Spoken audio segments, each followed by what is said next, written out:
But I think the development of full artificial intelligence will spell the end of the human race. It's a flying object, and we don't know what it is. I would hope somebody is checking it out. I don't know if it was a rocket or whatever, but it could be fast, opposite direction. It was too fast to be an airplane. I'm glad the Pentagon is looking at this, because if it poses a threat, I want them on top of it. Well, the craft generates its own gravitational field. You said there's lights in the sky? The internet has become the command center for criminals and terrorists. 911, what's your emergency? I need help, please help me! Aliens won't let it happen. You know, that's what we're instructed to say. Roswell, Area 51. Alien kept deep under the ground.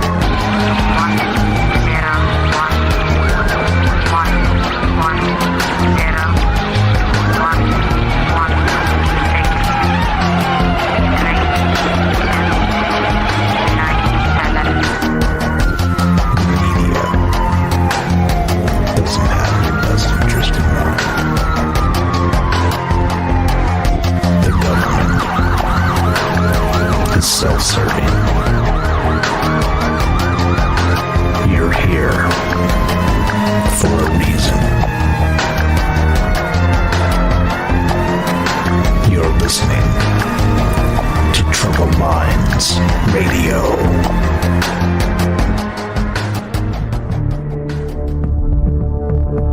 Broadcasting live from a secret bunker just off the extraterrestrial highway. Somewhere in the desert sands outside of Las Vegas. From somewhere in space-time, loosely labeled Generation X on planet Earth.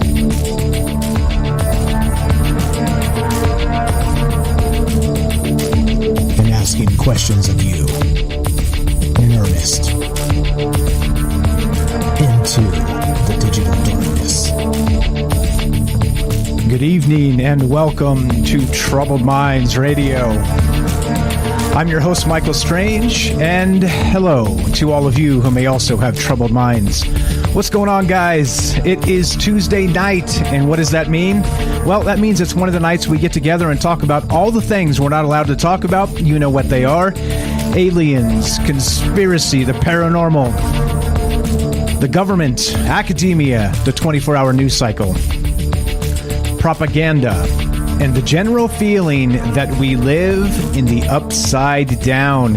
And of course, well, as always, I have no inside sources. You guys know this about me. I'm just a regular Mike, a regular Joe, a regular person just trying to figure out why the world is so strange. And it seems to be that more and more, this is what we're looking at. This is what we're staring at. It's looking us in the face, staring us in the proverbial eyeballs, daring us, challenging us to question what this dystopian future may bring. And that's what we're talking about tonight with not just, again, with my no inside sources. I parse news cycles. See what I did there? I parse news cycles just like you guys do, and just try and figure out what in the world is happening. And it seems like every single day, like in this crazy post-truth era of fake news and all the rest of this, you shake your head and wonder, this can't get any more strange tomorrow, can it? Any more weird than it was yesterday? No. It's even wilder than that. The next day brings something ridiculous and ridiculous on top of ridiculous, and we're going to get to that in just a sec. But what I was saying there before I got sidetracked, and I'm a little amped up right now because some of this stuff, like I said, you read it, you can't believe it. But okay, so first things first, slow down, Mike. Everything's going to be okay. So the way this show works is this, right? Like I said, I have no inside sources, but the secret weapon of this show is you, meaning that we do this live for that exact reason, because I'd love to hear your thoughts. Just regular people throwing out kind of extraordinary ideas and considering whether there's any truth in this, and just seeing what people think. And so as a result of that, we've always done this show live. We will always do this show live because it's really what makes the world go round, as far as and the opinions of individuals. We've talked about the wisdom of the crowd before, and we've talked about how a lot of that that really gets bypassed with these elites, or whatever you want to call them today, right? Which we don't like that term. I prefer the term a-holes, but, well, what can you do, right? And nobody asks me. So anyway, the point being is this, right? We have an open phone line. We're streaming on multiple platforms, and the whole reason we do that and read the chat and try and keep up with everything is just so we can get a better conversation, right? Get more of us together with better, more ideas, greater ideas, and that's what this is about. So we are streaming on, with that said, we're streaming on Rockfin, YouTube, DLive, and Twitter, and of course we're broadcasting live on the Fringe FM, and we're taking your phone calls. If you want to be part of the show tonight, part of the conversation, it's more of a conversation than a show. It's more like, imagine if you had like, one of those, quiet, secret knocks, speakeasies in an underground bunker somewhere. Well, that's more like what this is like. It's a lot less like an actual show. But anyway, I digress. 702-957-1037. That's 702-957-1037. You can click the Discord link at troubledminds.org. And the Discord, of course, is a chat client. It's a voice client. It's completely free, and it's how we take international calls, because that 702 area code is old school, and it is Las Vegas. That's where we're streaming from. That's where I live. That's where the bunker is buried, and there we go. So the thing is that all right, back to the news cycles, back to your dystopian future, and back to the WTF is wrong with this world. Okay, let's see, what else do we got? We also got please join the Discord at fringe.fm/chat. I'm watching all the Discords, watching all the chat rooms, trying to say hi to everybody and do all the things with the octopus arms. They call me Cthulhu Jr. sometimes, but sometimes they don't. So just to let you know. But watching all the chat rooms, please join the fringe.fm/chat. That'll give you a direct invite to the Discord there, and also download the Discord. Download the Fringe FM app. It's the easiest way to listen to Troubled Minds and all the rest of the amazing programming that happens on Fringe FM, including, by the way, if you've noticed recently, we've got 6 live hours of radio, back to back to back, 3 different hosts, all kinds of things, covering all things esoteric, aliens, and everywhere in between, with Troubled Minds, Lighting the Void, and then the Secret Teaching. So if you guys are into that, well, congratulations. 6 hours live radio is pretty hot. But if you're not into it, you should be. So there you go. Just a heads up. Get the Fringe app from your favorite app store. That would be Apple, the iTunes App Store, or of course the Android App Store. Okay, and that's the easiest way to listen to the Fringe. All right. So with all of that said, check this out. Now this gets crazy. All right. I don't know. Like at what point do you start to consider yourself like it's your problem? You know what I'm saying?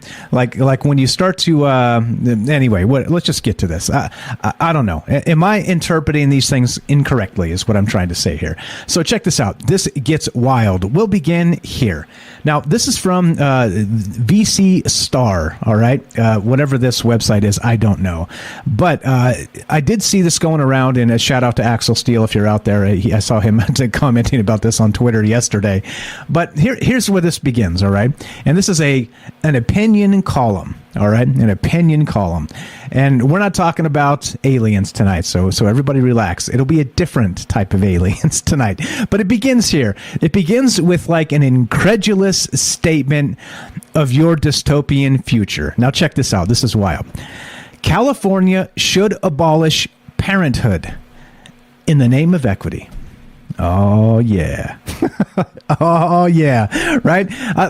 This is one of those punch yourself in the face moments. All right. I talk about these often, and I read this and I couldn't believe it. I was like, what? Okay, sure, fine. Let's, there's been a lot of talk recently and in the conspiracy world, not even in the conspiracy world, just in general about, Alex Jones, including talks about the globalists and their takeover of the things and the nuclear family and the Alex Jones, right? But listen to this. This gets wild, all right? I'm going to read just a little bit of this.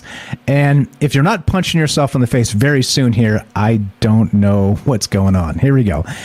This is again an opinion column by an individual that goes by the name of Joe Matthews. All right, Joe Matthews writes the Connecting California column for Zocalo Public Square.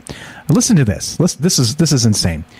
If California is ever going to achieve true equity, the state must require parents to give away their children.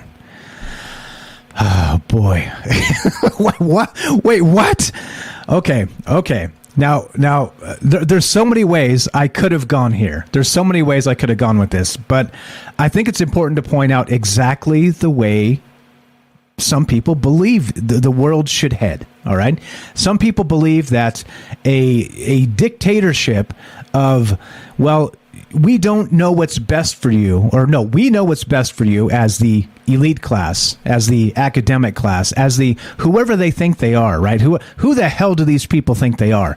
But that class thinks they know better, right? Know better about what we need, about what regular people need, right? And of course, we'll start with this statement.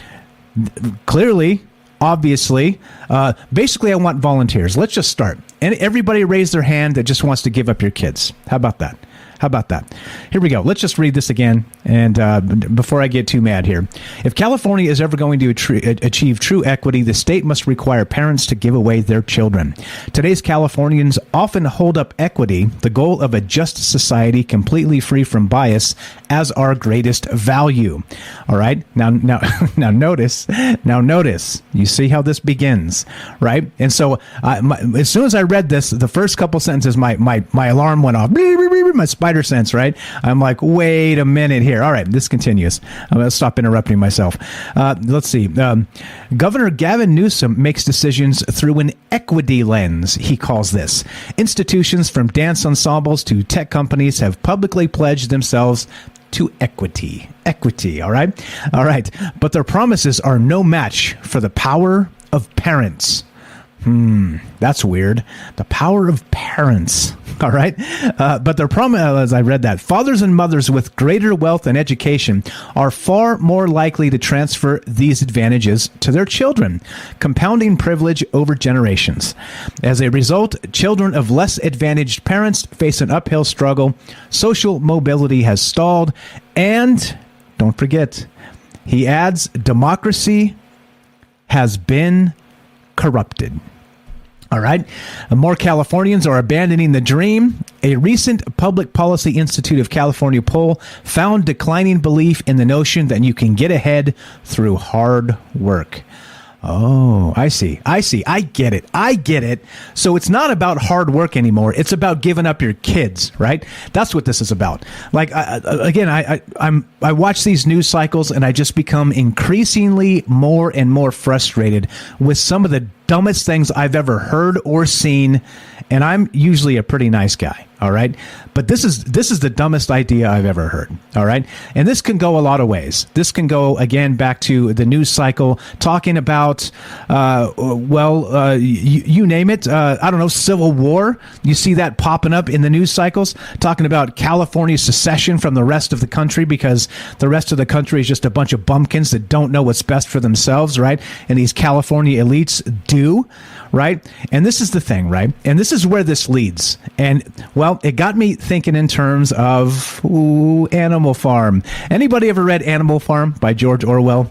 I think it's fitting that one of the main characters early on is Snowball the pig. Of course, and Animal Farm fame, all animals are created equally, except some are more equal than others.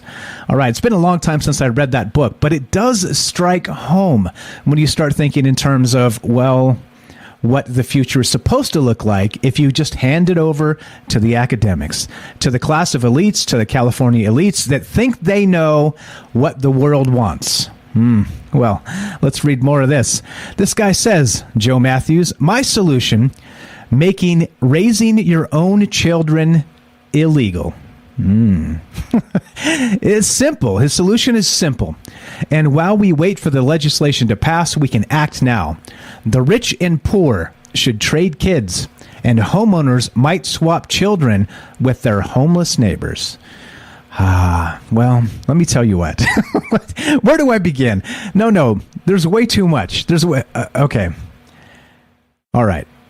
I'm going to admit, this makes me mad. This makes me mad. This type of stuff, like this guy, this has got to be parody, right? This has got to be a parody of yourself. Like, does anybody really believe that giving up your children to some randoms to raise and you taking in their children is what's best for society? And again, shout out to Axel Steele there. He was tweeting about this yesterday, I believe it was, saying that I believe somebody has read too much of Plato's Republic. And that's really one of the main premises of Plato's Republic, is that in a more, what would you say? How about utopian society? I think that's what they're going for, right? They believe that their ideas are so superior that they should just break up all the families. They should just scatter them to the winds, and the world will, of course, be a better place. Because, the state can't stand up to the parents. So what do? How dare the parents stand up to fight for their family, to fight for their children, to fight for what they believe in personally and what should be best for their family? How dare they, right? Where's Greta when you need her? How dare you, right? We have this jerk. Sorry, dude, you're a jerk. And this has got to be a parody, right? There's no chance. Is there a chance this guy actually believes this stuff he's writing here? I think this is a piece to piss people off, right? It's one of those opinion pieces that they dig into and they say, oh, this, that, the other thing, and then they go in their diabolical lab to crank out some more clickbait to piss you off some even more, right? But, okay, so crazy enough, right? Crazy enough. This gets even more wild, right? Because it got me thinking in terms of not just this, all right? California should abolish parenthood in the name of equity. Oh, yeah. Again, let's file this under how could this go wrong, right? How could this go wrong? Oh, I don't know. Are you going to maybe, let's say, Jeffrey Epstein style? How could this go wrong, right? I'll just leave it at that. I'm not going to elaborate. But how could this go wrong, right? Good God. Anyway, read just a little bit more of this. So this guy's solution, making raising your own children illegal, is simple. And while we wait for the legislation to pass, we can act now. The rich and poor should trade kids, and homeowners might swap children with their homeless neighbors. He says, now I recognize that some naysayers will dismiss such a policy as ghastly, even totalitarian. And that's what I am now. I'm a naysayer because, yeah, I dismiss this as ridiculous parody. Absolutely not, under no circumstances. Absolutely not. All right. And this is what I'm talking about. And this is why I think this. Do people really believe these things? Like, again, if you expect other parents to give up their children, I say you first. All right. You think this guy has kids? I didn't look into it. I don't want to make it personal like that. I kind of don't care. Right? You have kids, you don't have kids. Making a statement like this is beyond ignorant in so many ways, so dehumanizing in so many ways. And that's what we're talking about tonight. Dehumanization, right?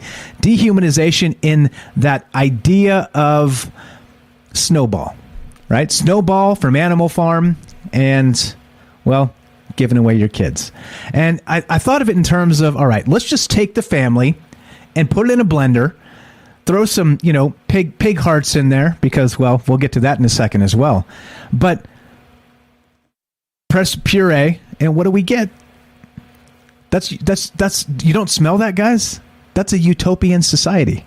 You don't smell that? Okay. Anyway, in his Republic, Plato adopted Socrates' sage advice. The children, quote, be possessed in common, so that no parent will know his own offspring or any child his parents. And this was in order to defeat nepotism and create citizens loyal not to their sons, but to society. Interesting.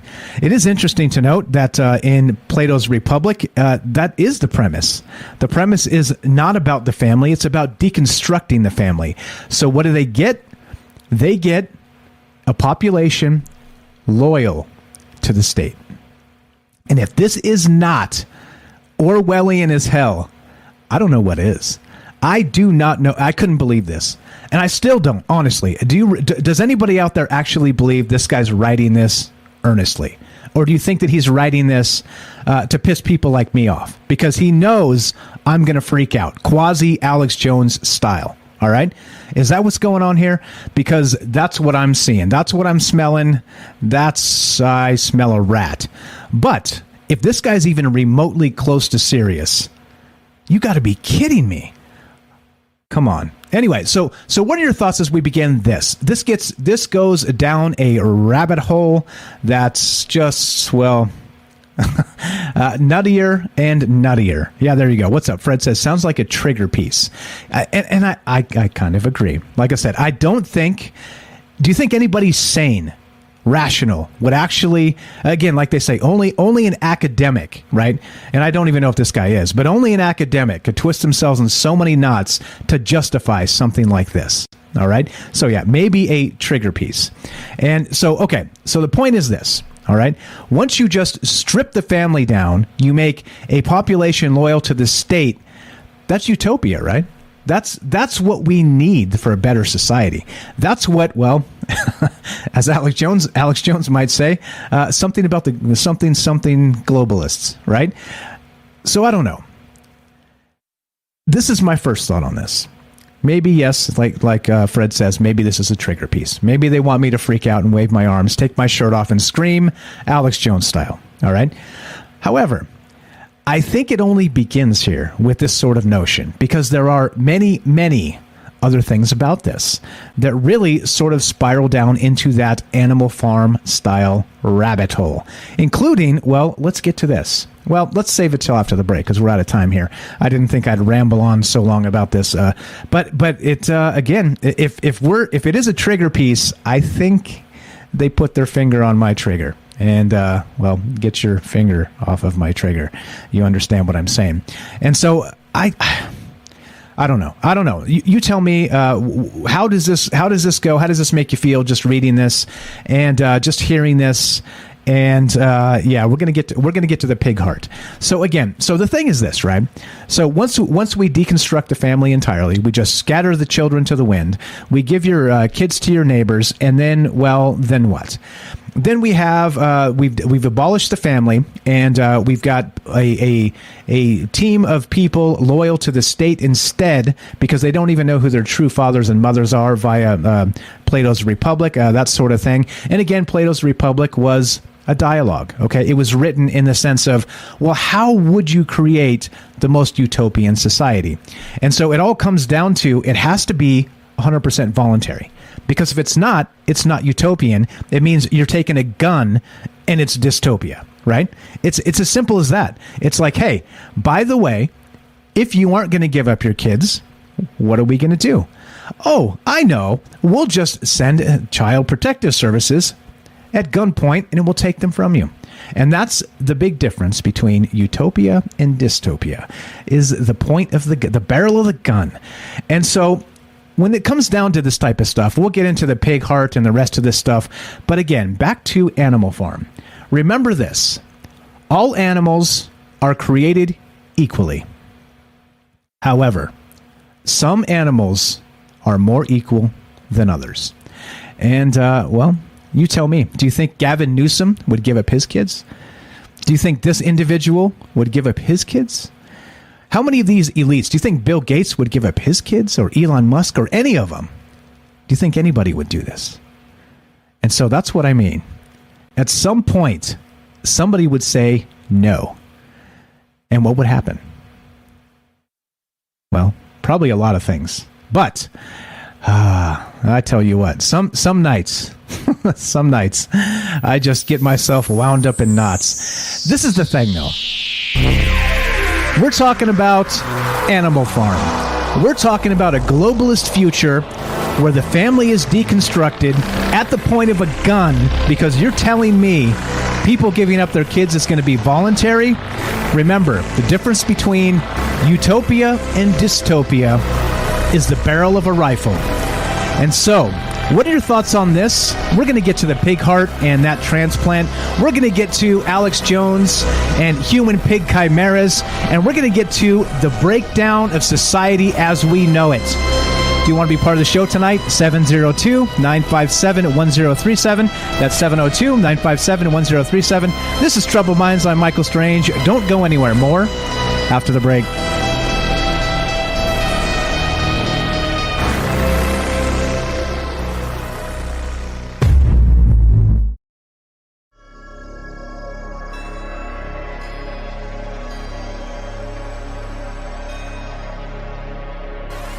Welcome back to Troubled Minds. I'm your host, Michael Strange, and we are streaming on Rockfin, YouTube, D-Live, and Twitter, and we are broadcasting live on the Fringe FM. And we're taking your phone calls tonight as we discuss, well, the family. Was it all about the family and a pocket full of shells, as the saying goes? You tell me. You tell me. Rally round the family, I believe it was. Anyway, we've got lots of crazy things to talk about, and we're going to get back to this in just a sec. But if you want to be part of the show tonight, 702-957-1037. That's 702-957-1037, and we'll put you on the show. It is easy as that, reading all the chat in all the places. And okay, now that I had a time to take a breather and settle down just a little bit, get back to this, all right? And again, so Tam Bam asked in the chat during the break, is this actually a real thing? Like, yes, this is real. This is an actual opinion piece written by this individual by the name of Joe Matthews. And he's saying California should abolish parenthood in the name of equity. All right. And, well, okay. So now that I've had time to catch my breath, take a breather, calm down, Mike, everybody calm down. Well, clearly this should rile up a lot of people.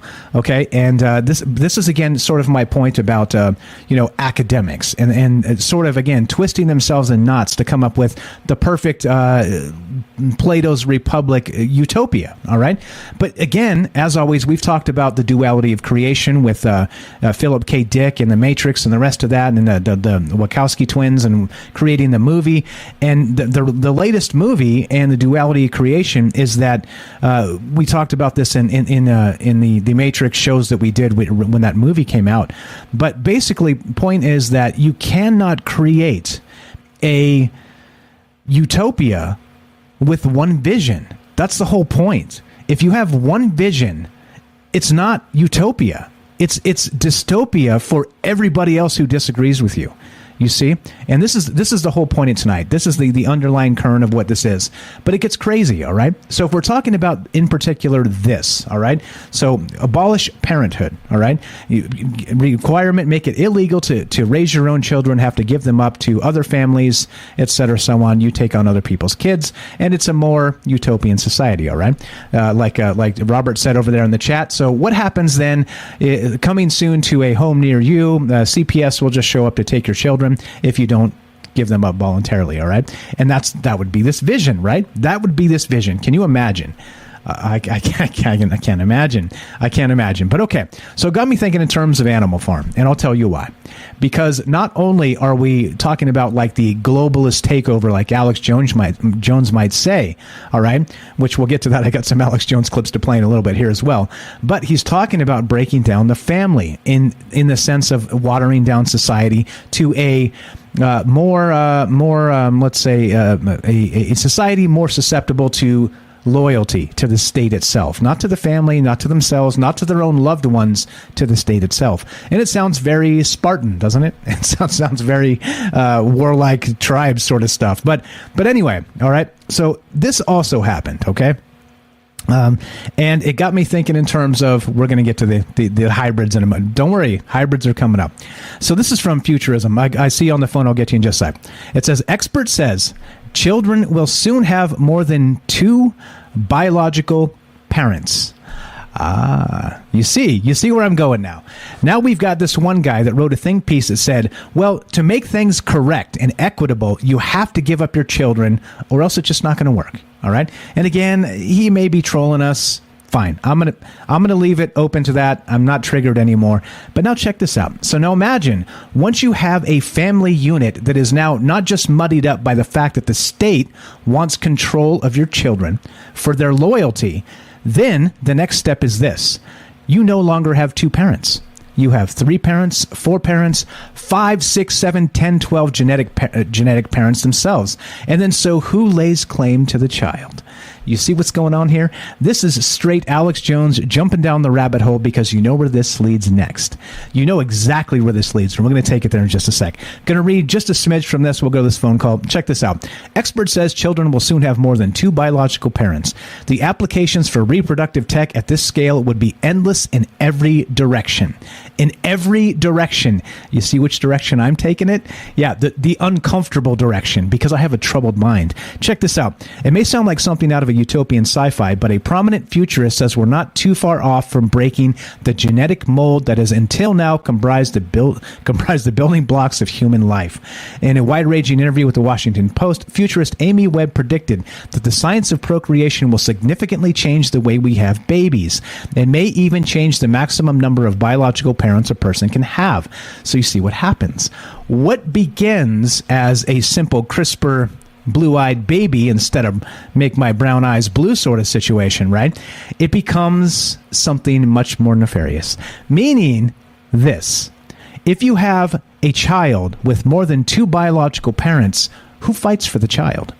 All right? Is it, once again, not a mother and father situation, or one or the other, or both? Who does? Is it society that's now responsible to fight for that child? You see where I'm going with this. Hang tight. We're going to get the hybrids in a sec.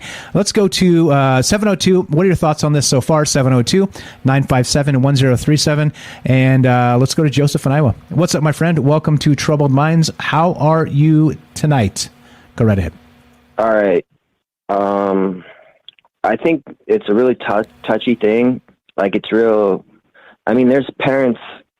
I have a family who owns preschools, so I kind of see how, like, I hear them talking, like, kids now are changing, like, and everyone's proving the government right, you know, because kids now, they literally cannot talk until they're 5, like, because their parents show them no attention.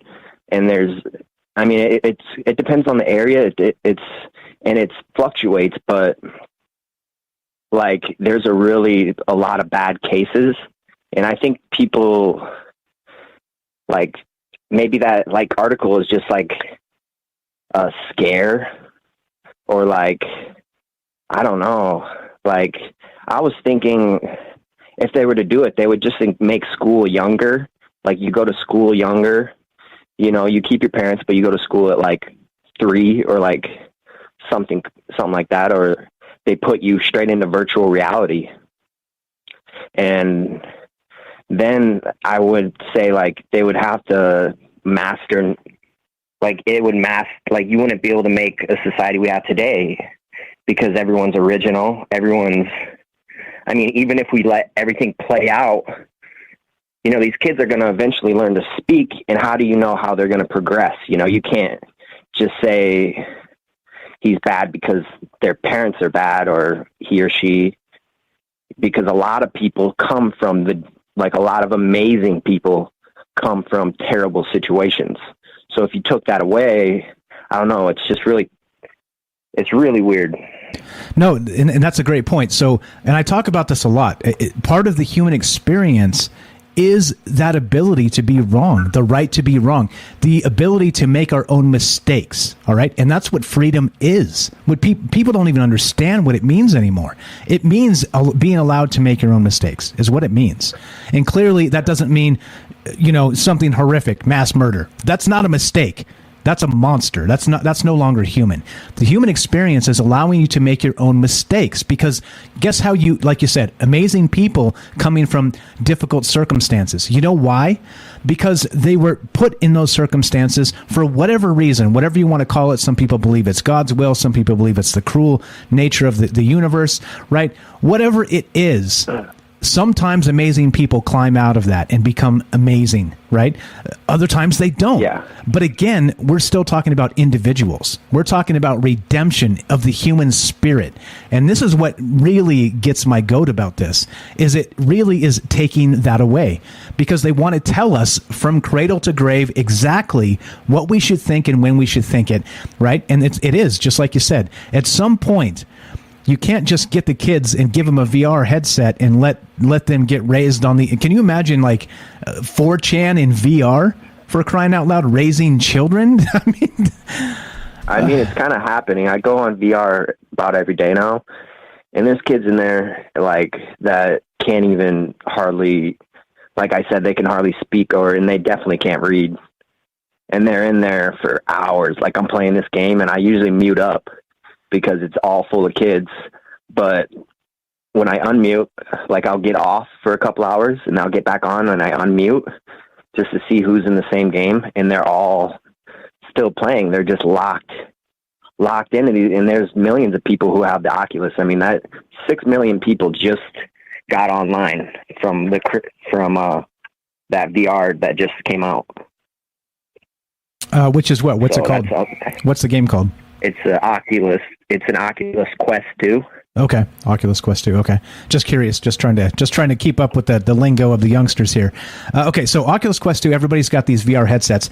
I don't know. I mean, this is part of what all of this is. All of this, that the whole idea of a troubled mind, like you said. So some of these kids clearly can't read, but they're in VR world, right? And their functions, and not only that, we throw this pandemic on top, and kids not even going to school anymore, or intermittently going to school. I mean, there's so much that goes into this about just breaking down everything. It's crazy, right? But then, okay, so back to this. What do you think about this genetic parent stuff, where we're talking about this one jerk says, oh, well, take people's kids away. That'll solve the world's problems. That sounds like a great idea, right? But how about beyond that?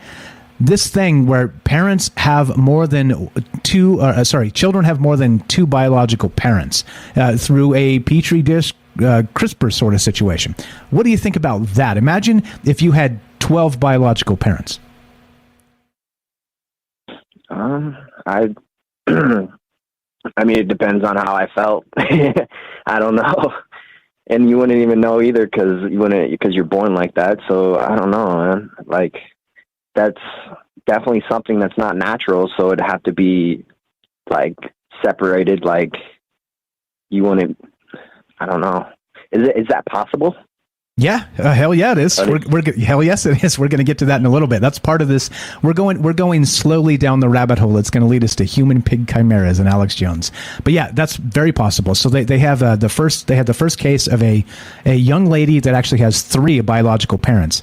And so this article here was from just January 12th. This is brand new from 2022, and they're talking about this in terms of this is not just going to be the thing. This is going to be the thing of the future, because they're talking about how we say genetic diversity and inbreeding is clearly bad and all the rest of that for a lot of reasons. But then we also have, imagine genetic diversity in the sense of maybe a dozen parents. It's going to, you can pick the best traits from all of them and, in a petri dish sort of thing, CRISPR it up, and you get super babies, right? And this is where we're headed. And once you start saying super children, right, it makes me feel very, very uncomfortable, right? Because we're talking about 2-tier societies. We're talking about genetically manipulating human beings to be superior. And you see where that leads? Oh, crap. I was about to say it. I was about to drop an S-bomb on the radio. But okay. All right. So I don't know. What do you think about that in terms of it's possible? It's very possible, and it's the future. How does that make you feel? I mean, I'm not really... I wouldn't be very scared of it, but I would think to have control over it and using it good. I forgot what I was going to say. Dang it. That's okay. I do it every 30 seconds. You're totally good. You're totally good. But yeah, I don't think I don't know. All right, that's cool. If you get some ideas as we go tonight, you're welcome to call back. You know the drill. I appreciate it very much. Joseph in Iowa here. He's got a YouTube channel. Give him a follow. It's called Hydro Hose. Links in the description. He does some original music and some other things. I appreciate your enthusiasm, man. Thank you for joining us and thinking about these things. I think that's part of the amazing thing about this human condition is we're allowed to scratch our head and think for a minute and say, I don't know. It's valuable because you know what? You think about it for a little while and you're going to start to formulate an opinion as well. So give me a call back and you're welcome to do that. You're the best, brother. Appreciate the phone call. All right, yeah, I'll listen. Okay, thanks a lot. Talk to you soon, Joseph in Iowa. Appreciate the phone call. All right, so what we're talking about tonight is so we're going slowly down this rabbit hole. We're starting Animal Farm style, right? With again this jerk in this column from VC Star that says California should abolish parenthood in the name of equity, and he's saying this: my solution. Make raising your own children illegal. And it could be a trigger piece. It could be just a caricature of himself sort of situation, all right? But then it led me down this other rabbit hole of, okay, so if we're talking about parents, all right, and you're saying make parenting, raising your own children illegal, what about this now? This is from Futurism. Expert says children will soon have more than 2 biological parents.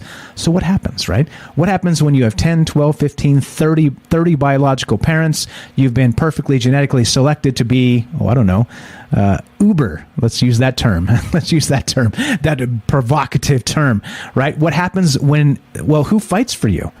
Is it the people at the lab that put the DNA together in the petri dish? Is it the 30 parents standing up because they're like, no, this is our child, right? What happens?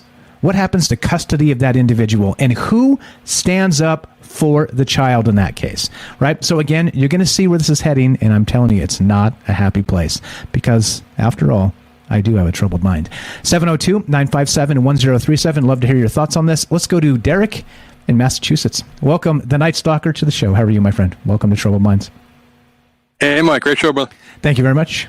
Go right ahead. What do you think, man? Is this? I know you've heard this before. We talked about this on the news show when you were there.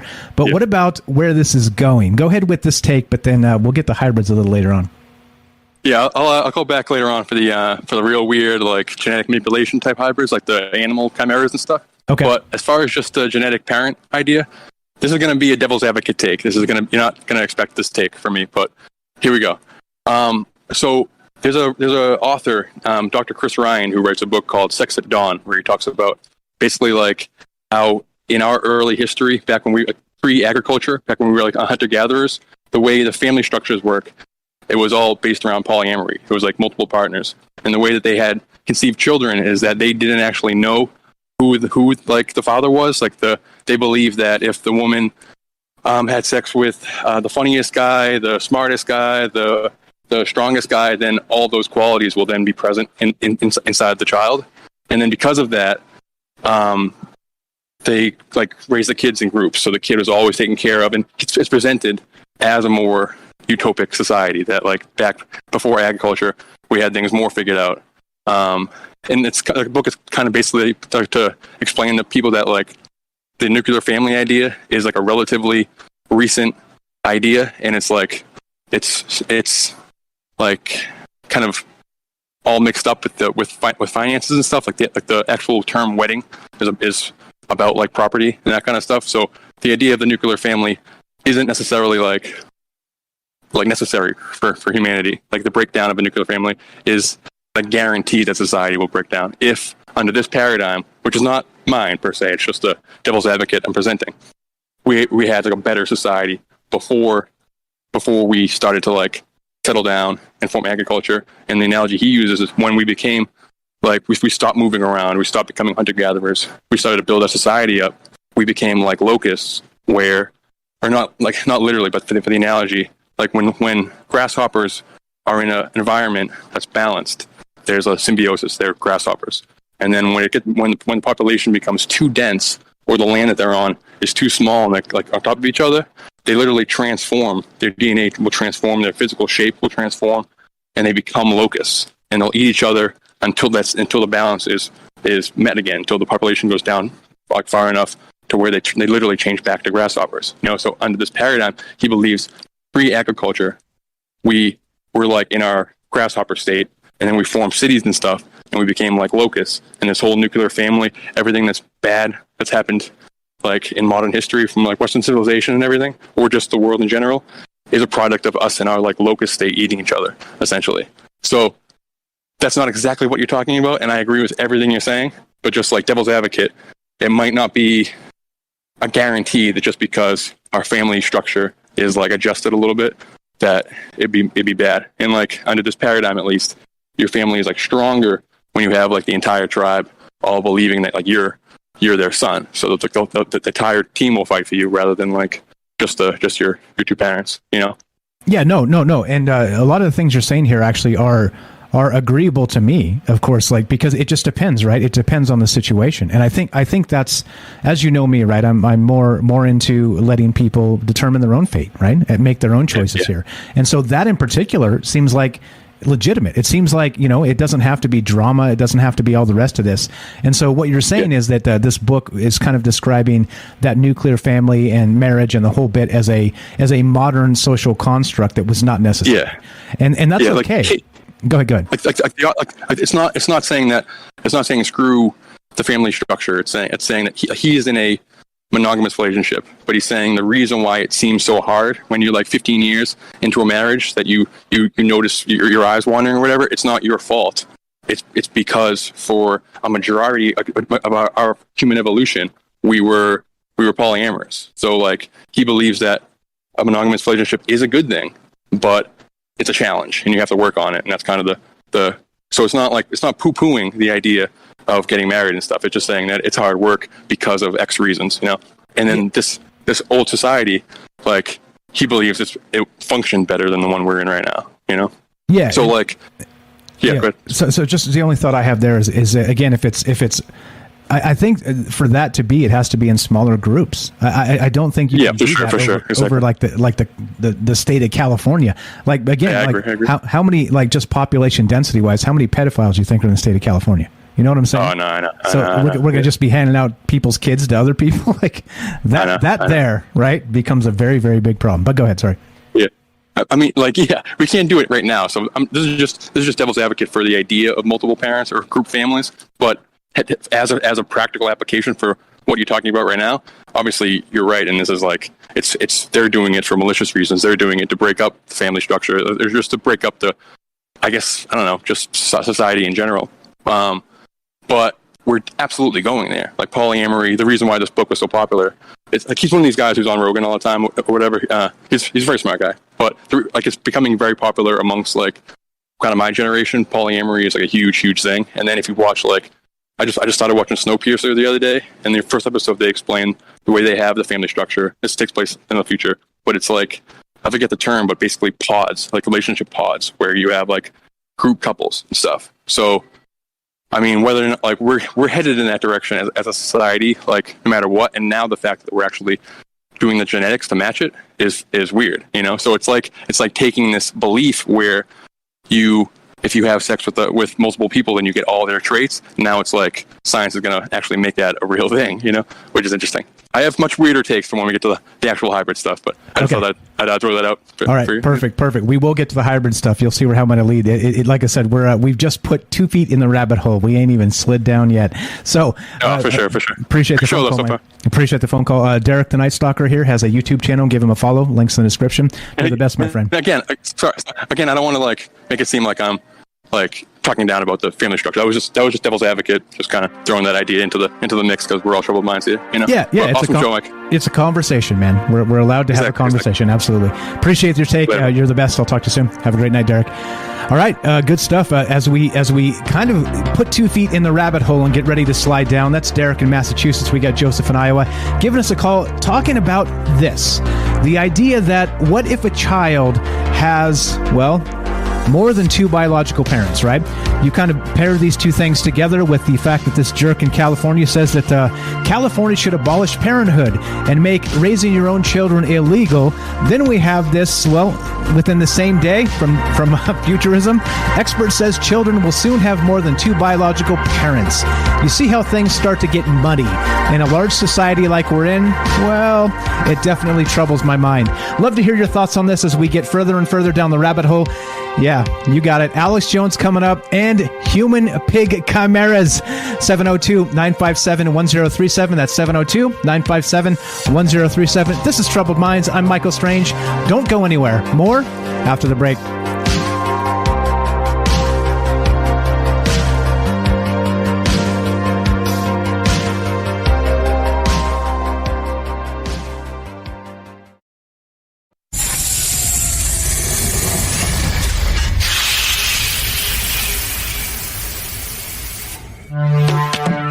We are talking talking about the alien abduction phenomenon. The aliens are looking through your eyes and they're accessing your optic nerve. I'm doing fantastic. And through that optic nerve, they're transferring to your brain. People are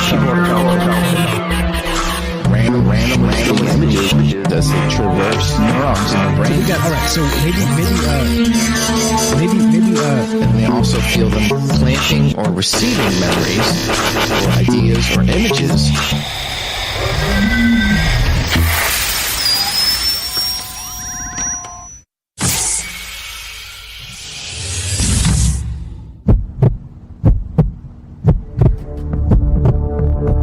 Broadcasting live from a secret bunker just off the extraterrestrial highway. Somewhere in the desert sands outside of Las Vegas. From somewhere in space-time, loosely labeled Generation X on planet Earth.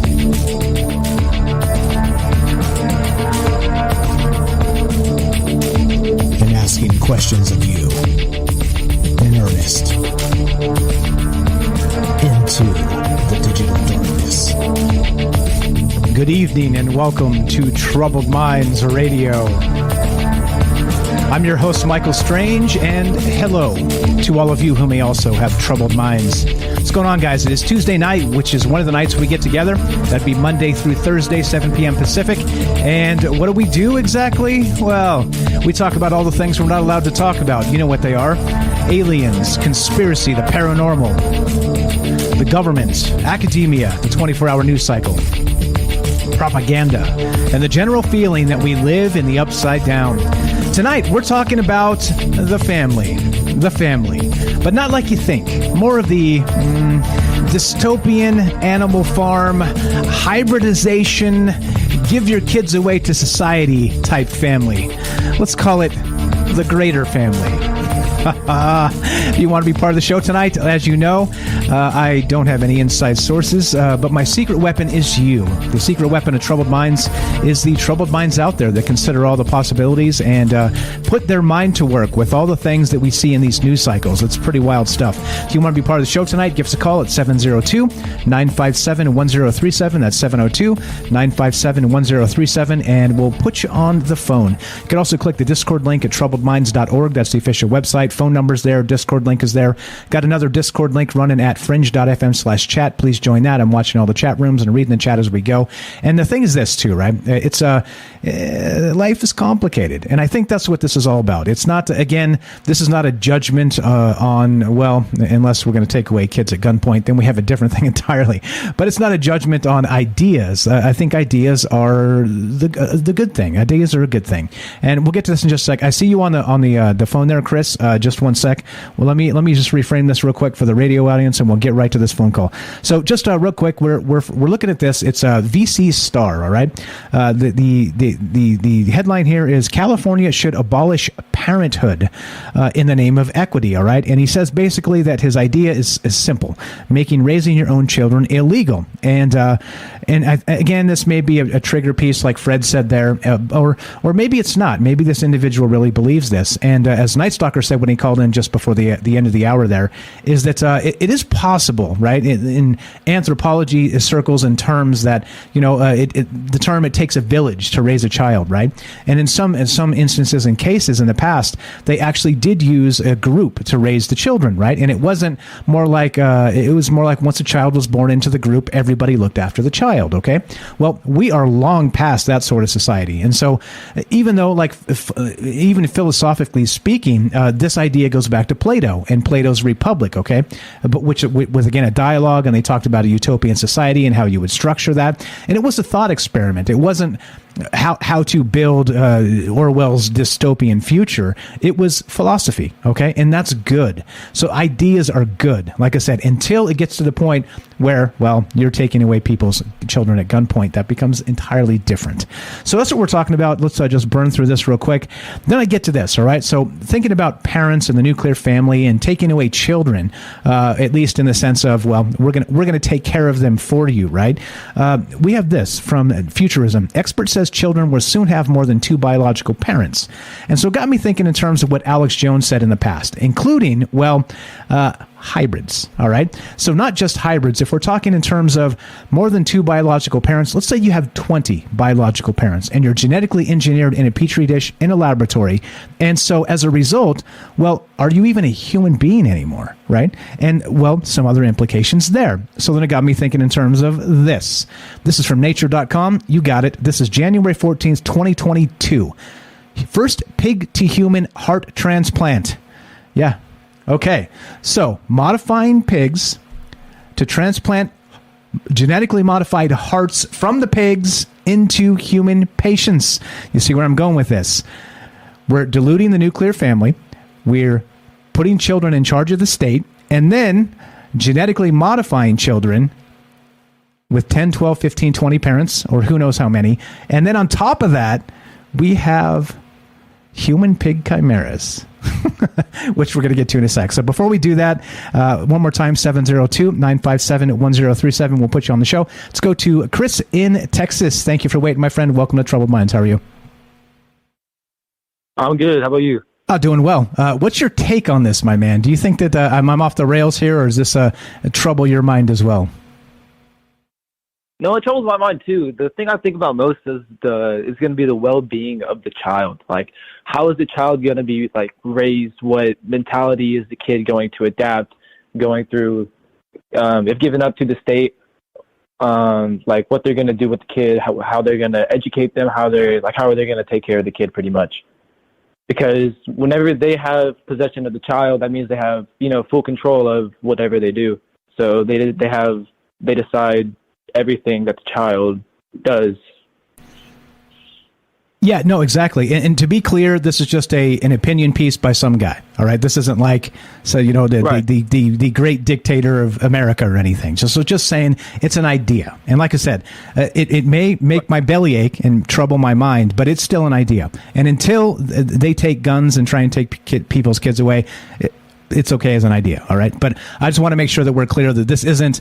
I am not Alex Jones, and I am not a doom monger, and I'm just saying that is this where we're headed? And anyway, so I agree with you there. So what they're saying too in the article, real quick, and I'll let you continue, is that it's basically trading kids. So if you have 2 kids, you'll give your 2 kids away, and somebody will give you their 2 kids, right?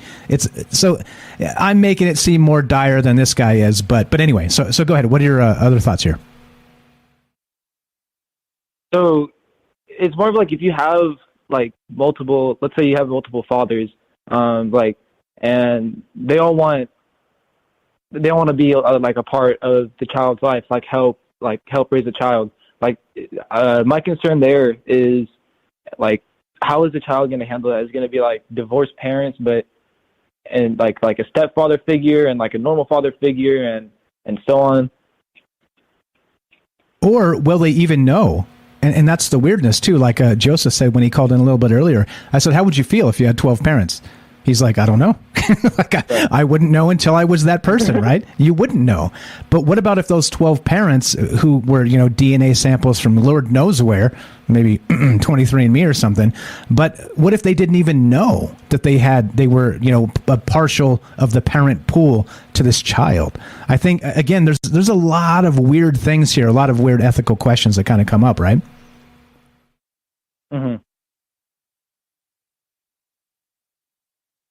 Yeah, I don't know. What do you think? So what do you think about the additional? So I agree with you. So how would you basically delegate responsibility for children? I think that's the question here.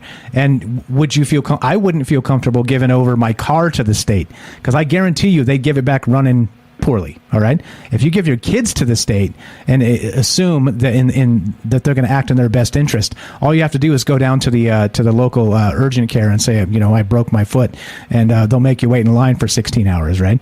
Clearly, things right. Are purring along perfectly, aren't they?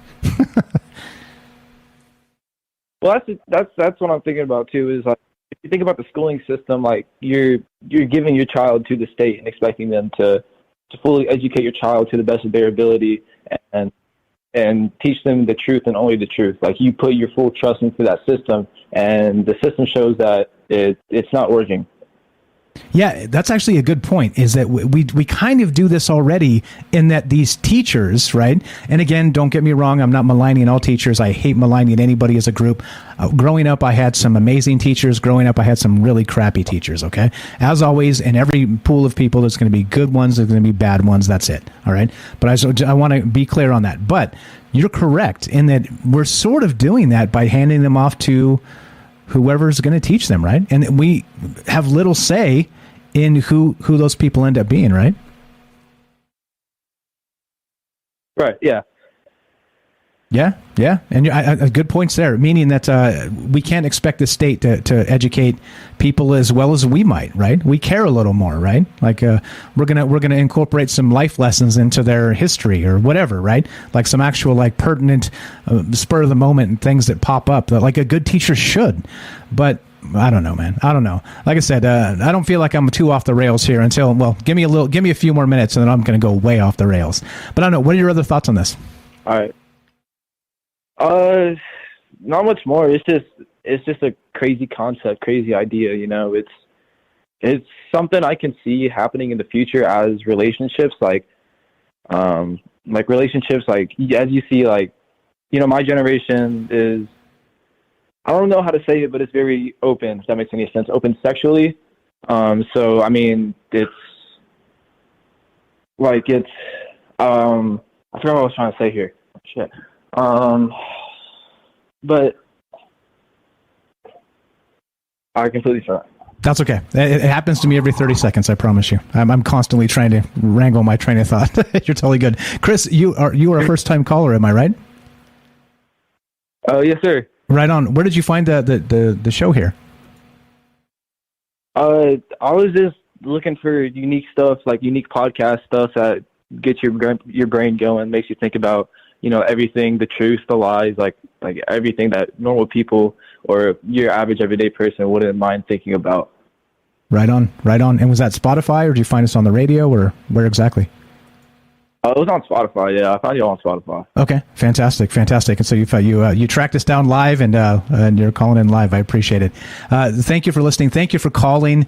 Thanks for sharing your ideas. If you've been listening for any amount of time, you're welcome back whenever. Please call us. I'd love to hear your thoughts on everything else as well. All right, cool. Appreciate it. You have a good one. Thanks. You too. Appreciate that. That's Chris in Texas, first-time caller, and love all the first-time callers. Love all the callers, because that's what this is about. It is a conversation. So as we continue, we get another phone call we'll get to in just a sec, so hang tight. I see you there. I'm not ignoring you, but I want to make this point just before we do this, right? So this first pig-to-human heart transplant, what scientists can learn. So you see, right? We're going to jump from here. California should abolish parenthood in the name of equity. We're going to do this. Children and we'll soon have more than 2 biological parents. And then we have this, talking about CRISPR, genetic modification, and now we have the first pig-to-human heart transplant. All right, so tell me this, right? If we're building children in a laboratory, at what point are we positive that it's 12 parents? All right, that was the whole idea here, and it takes a while to get there, because sometimes, it takes a while to get there. But think in terms of this. Let's say that there's a new 12-parent standard or something, right? But how do we know, for whatever reason, it's not 11 parents and a pig, right? The old man bear pig joke, right? Or 11 parents and a canary. You know what I mean? How the hell do we know? And I think this is part of the problem, right? Is that we're in a new age where it is the post-truth era.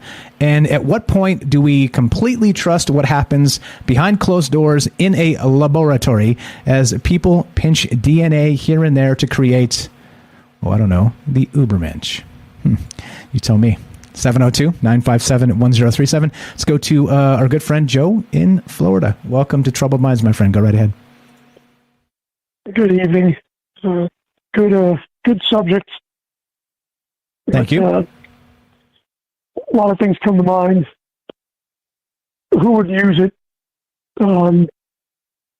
Just because politicians or smart people that have money doesn't mean that their offspring are going to be any smarter, but they would be the ones using it. Other things that I've noticed, how long would it take to catch on? I know people that are polymorphs, and I know a few girls. One girl, I remember her telling me, she was younger. She's like my husband, basically my husband.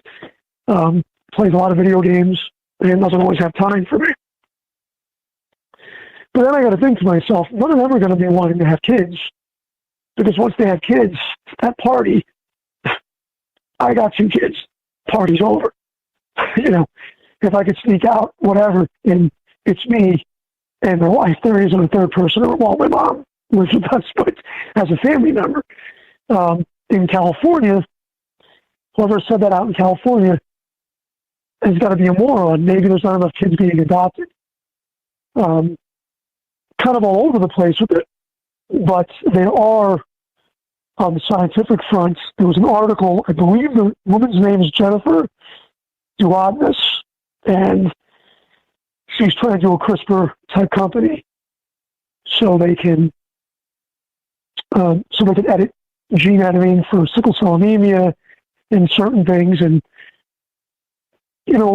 that's nice if that helps us find cures. And if those cures aren't going to cost us $600,000 or $700,000, but the other thing is, one of us who have used 23andMe, we've already talked about this on the shows, we've already given up our genome. And somebody else mentioned it in the program, and you said it. It is like they're looking for something. Now, maybe they see a population crash 50 or 60 years from now. Maybe they see environmental issues, which we know are happening for one reason or another. Maybe because of the pandemic and other reasons, we're not going to have kids on our own. And we might need smarter people to solve the problems that we're generating for the future. They're just not telling us that. I don't know. I know I haven't shown up at a sperm bank yet. I can tell you that. It's a scary thought. I'm kind of old-fashioned. Stay married. If you're going to cheat. I know that sounds terrible, but that's the way it was done. And as long as nobody knows, nobody gets hurt. I think I've got too much jealousy, and my wife does. But it's like everything. It's like a lot of other things. It's a double-edged sword. You could see it going one way for good. You could see it being used for bad.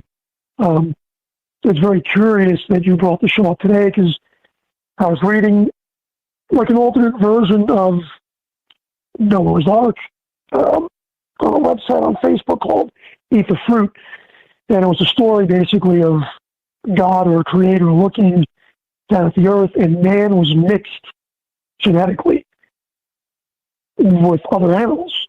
It was talking about animals having basically what's the half horse, half human. It was talking about all of these things, and it was kind of chaotic. And a god would come out of the water. I forget the god's name. Would come out of the water and speak like a man during the day in articulate language, just the way it was written. And when the sun went down, it would return to the ocean like it was amphibious. Which always makes me think about yesterday's conversation about flying saucers coming out of the water and all that other stuff. That's Aphrodite. But, Aphrodite was born of the ocean foam, as the story goes. Anyway, sorry, I digress. Yeah, no, it's totally fine. It wasn't. I forget the site, but it wasn't Aphrodite used for Aphrodite, but it was just very interesting. And that men, after the film and all that, we started to be, the human form. than we have now. But interesting topic. Again, great possibilities for things, maybe for diabetes. I mean, everybody knows somebody that's diabetic. Maybe we could put a stop to that. But who's going to hold the power? And are they going to limit it on purpose?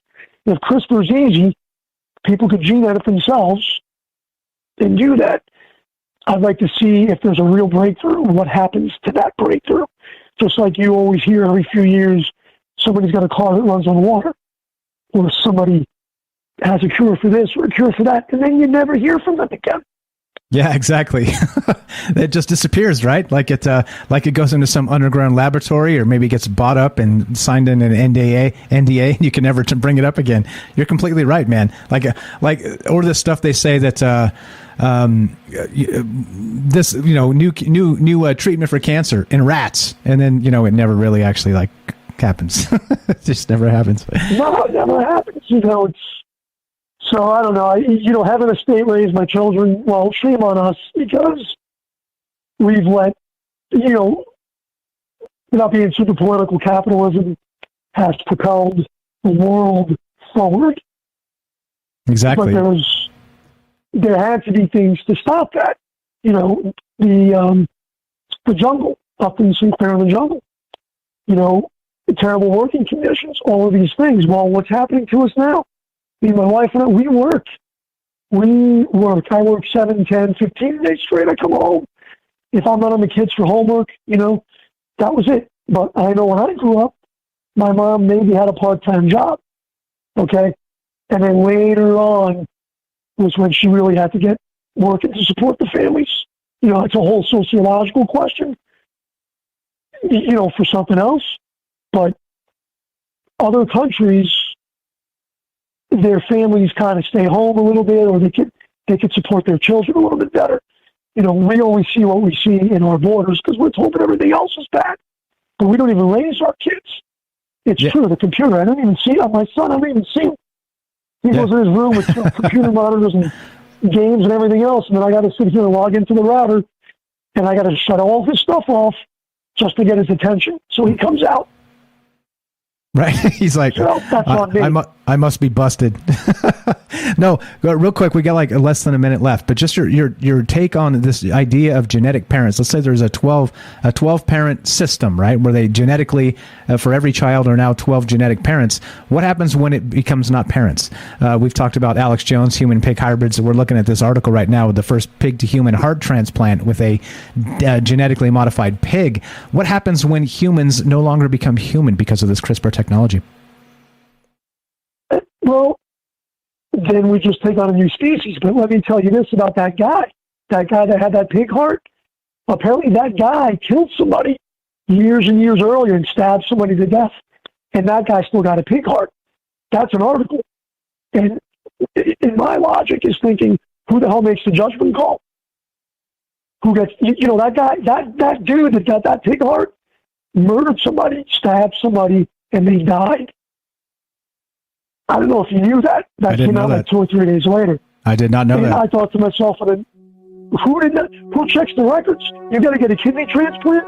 You got to be, not drinking, and you got to follow the rules. Anyway, I'll let you guys go. I hear the music. Appreciate it, brother. That's Joe in Florida. Great takes as always. Thank you for listening. Thanks for calling. We'll talk to you soon. Have a great night. There you go. Easy as that, right? We're talking about CRISPR tonight. We're talking about genetically modified children. We're talking about children with more than one parent, 2 parents, 3 parents, 10 parents, 12 parents. How high can you count? And then, of course, what happens when these individuals are no longer children at all?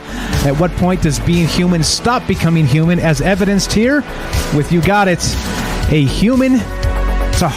pig to human heart transplant? Oh boy, what are your thoughts? 702-957-1037. That's 702-957-1037. This is Troubled Minds. I'm Michael Strange. Don't go anywhere. More after the break. Be right back.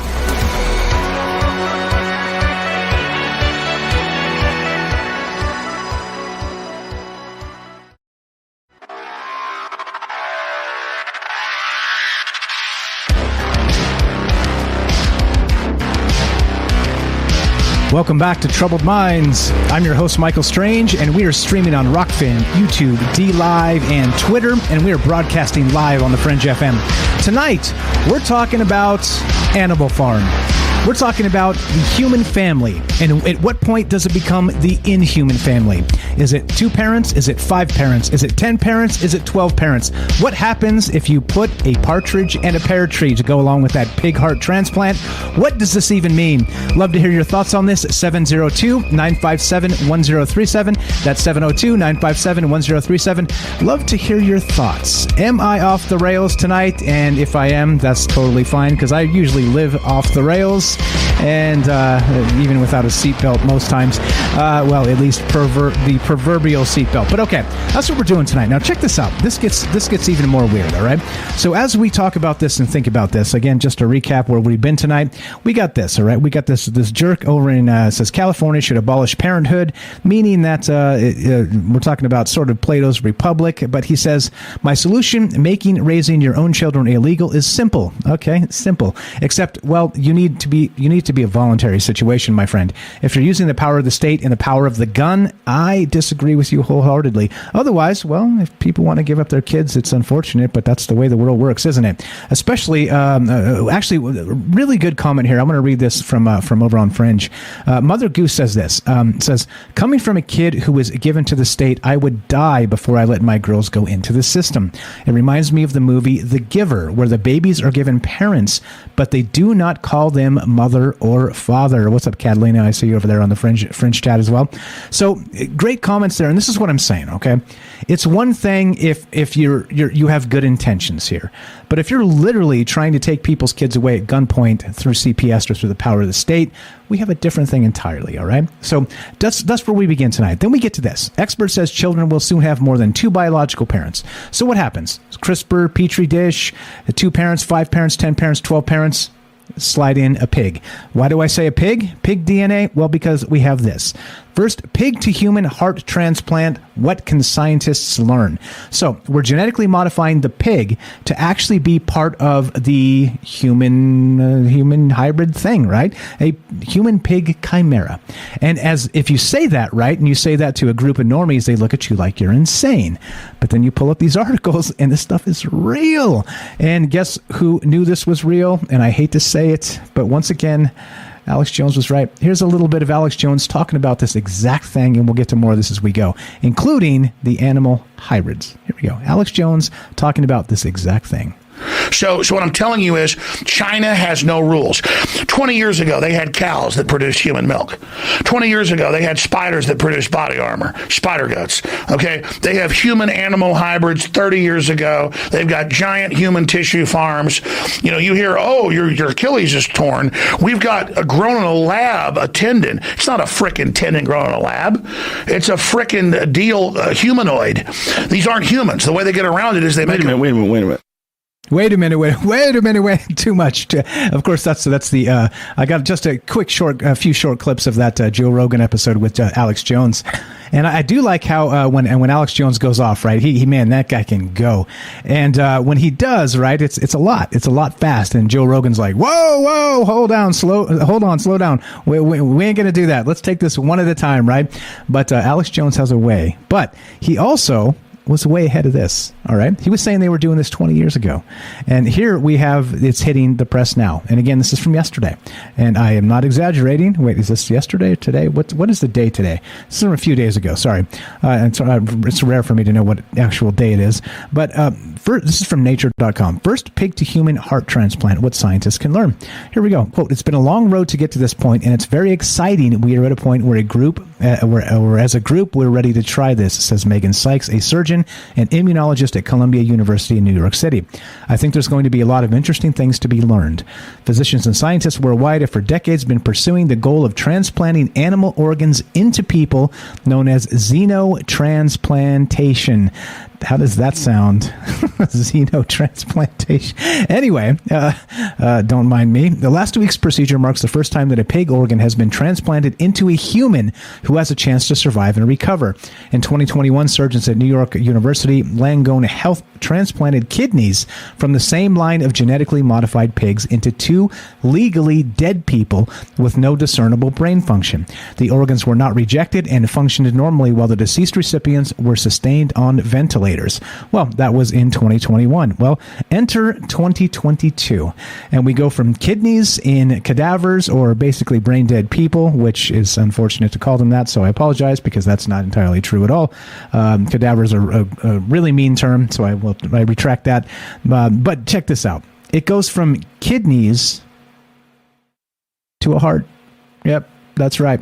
So now my question is this. If we're talking about genetics and parents, at what point can you just slip in a little pig DNA for, I don't know, maybe mixed with a little the parentage of, say Jeffrey Epstein? You see what I'm saying here? What if one of those parents, what if one of those 12 genetic parents isn't elite, is the oligarch, let's say? What do you do then, right? And a little bit of pig DNA, a little bit of this, a little bit of that. I think there's a problem here. I think I have a problem with this, okay? Because again, right, we're told we got to trust the science. You trust the science. And again, don't get me wrong, I love the science. We're here, we're doing this show because of the science, because of technology, because of all that stuff, all right? But I do not like when demagogues force you to trust the science regardless of how it tastes. It's like, at least Mary Poppins said a spoonful of sugar helps the medicine go down, right? Well, Fauci's like, hold your nose and STFU. And that's the way this is, right? I don't give a damn how it tastes. Trust the science. I am the science. And suddenly, it sounds a lot like, Joseph Stalin becomes the science, all right? I don't like that. Sorry. And if you don't get it, and if I explain that poorly, my apologies, all right? I'm not perfect, and, by the way, it's live and unscripted. So there's that. But anyway, my point is, at some juncture here, you have to be able to say, wait, if we're going to be doing this stuff and creating children with multiple parents, all right, there's got to be a serious check and balance here, because how about this? How about individuals who've had children in hospitals, right?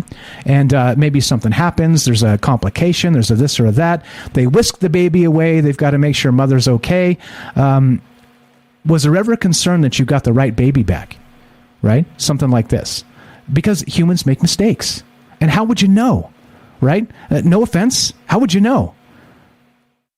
You get the wrong baby back and you're like, oh, my bundle of joy. What if it's the neighbor's bundle of joy and they've got yours, right?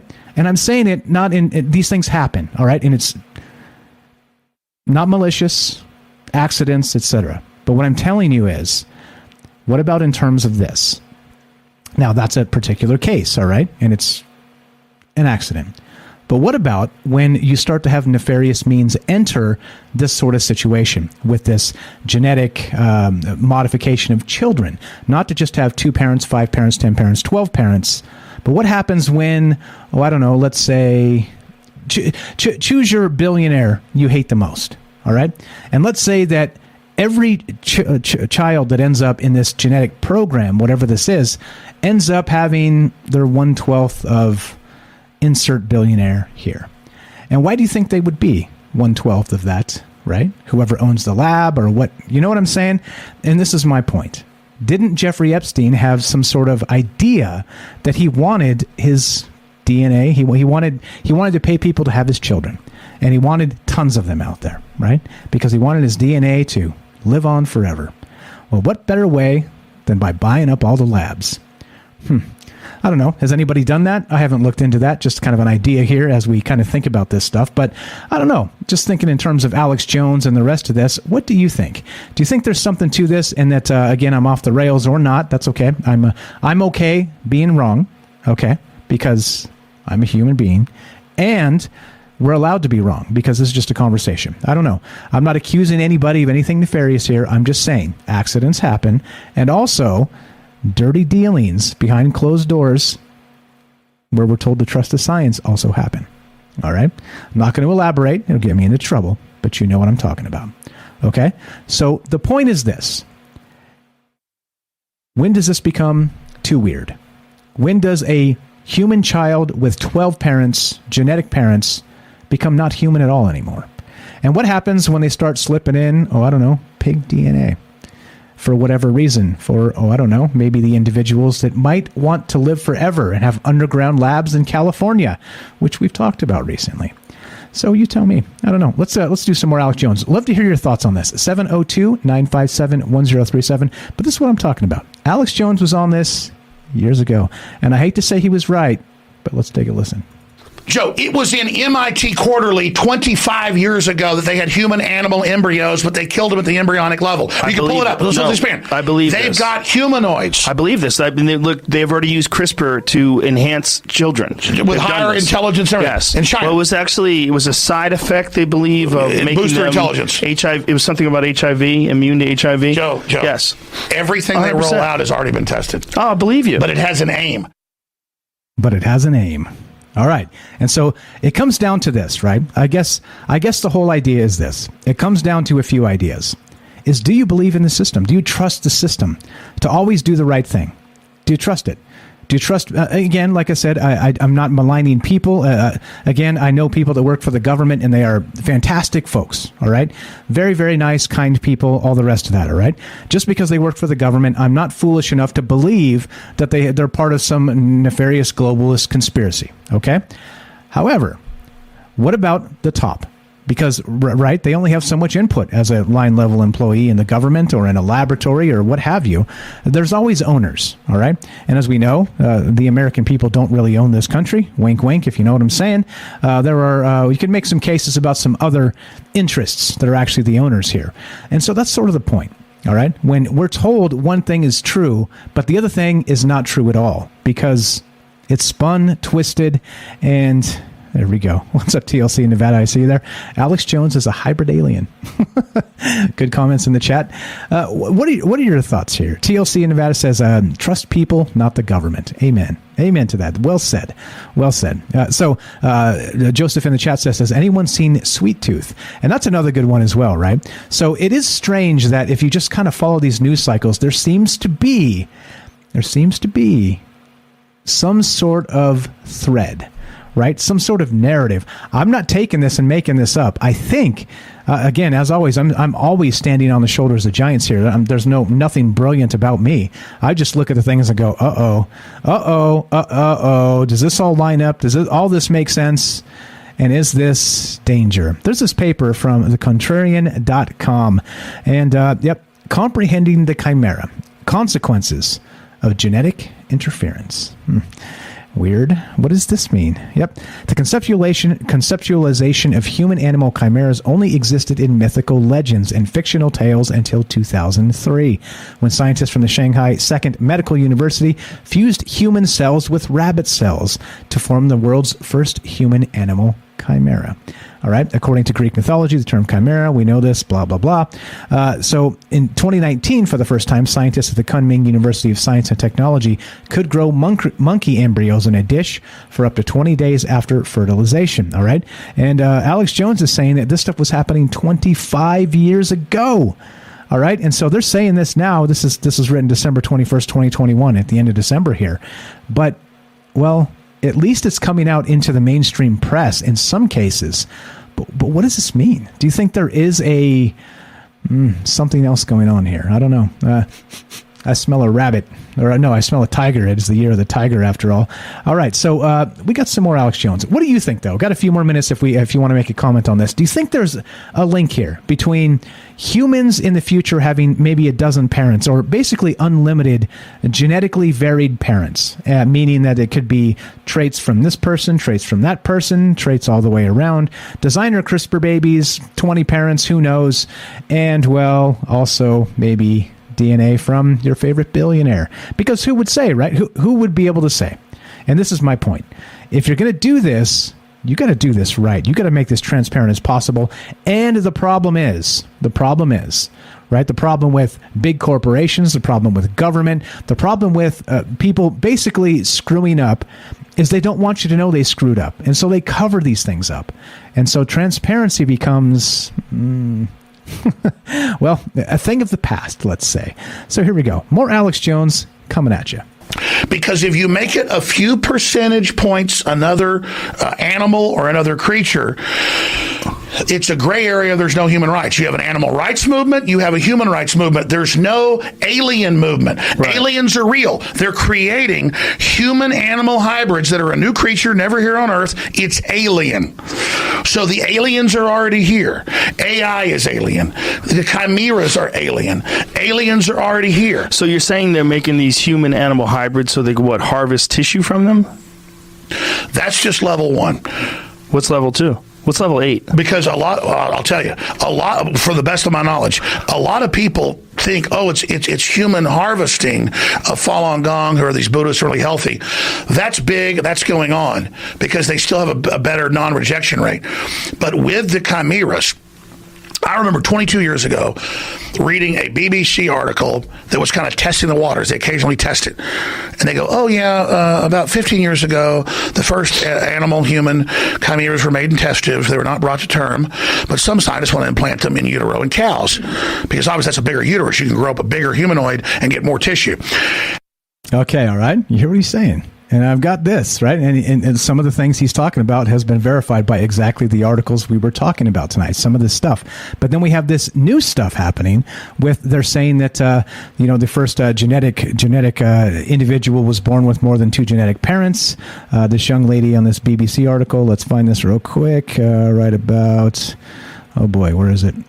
It's one of these... There we go. And the exclusive world's first baby born with new 3-parent technique. We got this one, the girl with 3 biological parents. This is back in September 2014.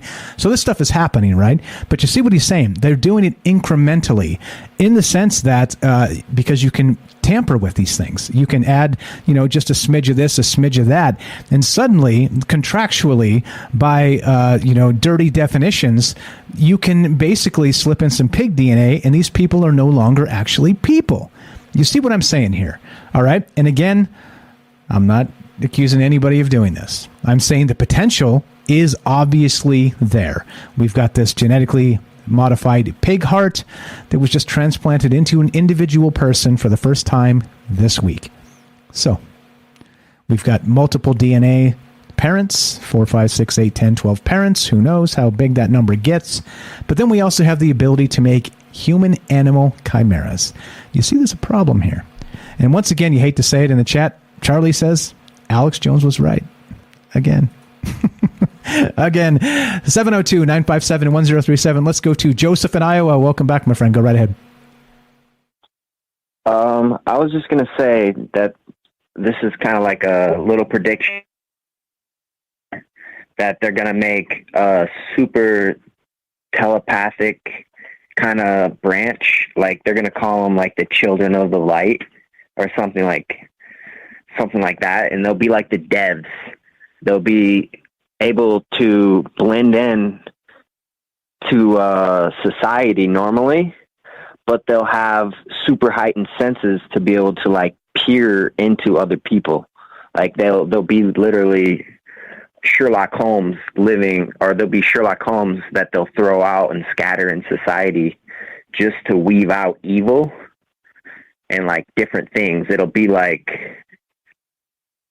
they'll have probably a computer and stuff like collecting all the data, and they'll know where to throw different varieties of these hybrids. Have you, Joseph, my friend, have you seen the X-Men? Are you familiar with the X-Men? Yeah, actually, I haven't seen it in a long time. Okay. X-Men are mutants, right? That's the term. They're mutants. They're actually not genetically modified. They're natural mutants that have superpowers. And what you're describing is genetically modified X-Men, right? But Farsight may be seen in the dark, which they've already done in China, they said. Who knows? Like, what kind of amazing things could you tweak with access to the human genome and the CRISPR tool? It starts to get scary, right? Yeah, I think it's scary and it's kind of cool too. Like like not like, I don't know, like in a way you could like access way more than you could naturally by the time we go extinct, you know, like we could get more, and there's just the sound of that. And it's kind of like, I don't know if anyone knows the term. I think people call it like something bad, but I mean, I don't know. I don't know either, and I think that's the worst part of this is that the worst is not knowing when things, sometimes technology teeters on the knife's edge, and you don't know which way it's going to tip, because this could tip in a very good way, and this could change humanity for the better forever. But if you have tampering, right, and we see that anything that has to do with money and politics and all the rest of this power, tampering is prevalent, and so it makes me worry. That's all. You're the best, Joseph. I appreciate the phone call. Yeah. Anything else? Alrighty.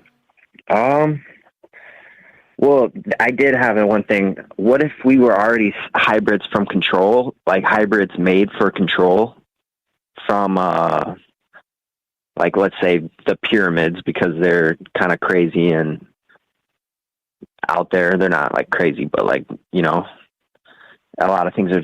So if we're hybrids already for control, then, and we're the only ones, then we don't have the main where we came from anymore. We're like dogs that ate all the wolves, and then like we're already in the rabbit hole. And I think you had an episode about that where with the rapper who said he was a clone, and the clone company believes in a science that we are clones. That's or not right. Clones, hybrids of some type. Clonade. That's right. That is right. That is correct. Great thoughts as always, man. We're running out of time. You're the best. I'll talk to you later, Joseph. Yep. Have a great night. That's Joseph in Iowa. He's got a YouTube channel called Hydra Host. Check it out. Link in the description. So one more clip from Alex Jones. Let's wrap this up. And so then I went, I better go research that. So I went to UT Library at that time. You could get some on the internet in like 1996. And I went and actually pulled up all these MIT reports. And I took them to my dad and other people who's a doctor. And they go, yeah, that's really crazy. And it was all about how we've got to prepare the public for this, because we're going to be able to download their memories and then put it in a new body. This is before Blade Runner. So see, it's not like this is the world's not imitating Blade Runner. Blade Runner is a preparation for what's coming. And they're telling you, more human than human. This is going to be more advanced. This is going to be better. But like everything, like a cell phone or like a vaccine, it's got a Trojan horse. It's got a back door. It's already been tested. It's already been perfected. It's being rolled out. You're not given the real technology. You're not given the real life extension. You're given the crap, Joe. And the Earth is seen as like an egg yolk to give the propulsion power for this new thing that's going to be born. And whether you believe that or not, just like when the new thing meaning artificial intelligence, beyond that, it's beyond a fusion of artificial intelligence and a whole synthesis of new life forms. Oh boy, beyond that, a whole synthesis of new life forms. And so as we finish here, again, as always, no conclusions other than some more questions, because this is the question show.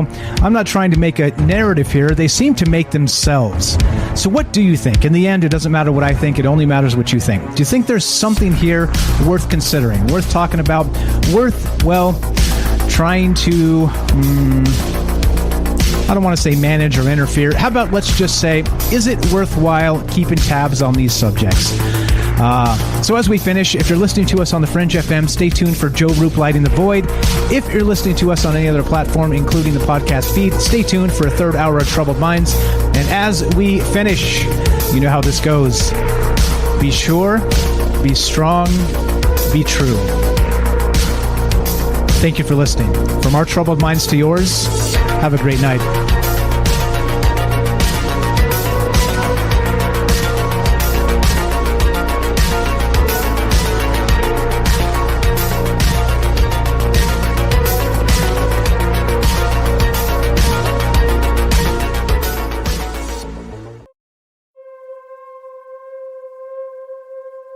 Bam. To the second. Oh my goodness gracious. To the second radio timing. Holy smackaroni. Can you believe it? I can't even believe it myself, except I do it most of the time. Good. All right, so this is the deal. What we're going to do is we're going to keep talking about this because there's a lot more here to talk about. There's some papers that I've been flashing on the screen here, links in the description down there on YouTube if you want to check this stuff out, that actually are describing genetic modification of humans, designer babies, and chimeras. So, as always, there's more to think about. There's more to talk about. We're going to do a third hour Troubled Minds. Now that we're off the radio, we can take a little more time. If you want to call in and get some thoughts out, you're welcome to do that. You can call us at 702-957-1037. Take a little more time with chat. Go read some of that. Say hello. So, more of that on the way. What do you think? As always, the questions tonight, do you think there's something to this? What about these genetic modifications of not just CRISPR babies, genetic modifications, multiple parents past the binary nuclear family, and is there something to be concerned about? One more time, 702-957-1037. This is Troubled Minds. I'm Michael Strange. Looking to hear from you. Be right back. 2-minute break. More Troubled Minds on the way. Don't go anywhere.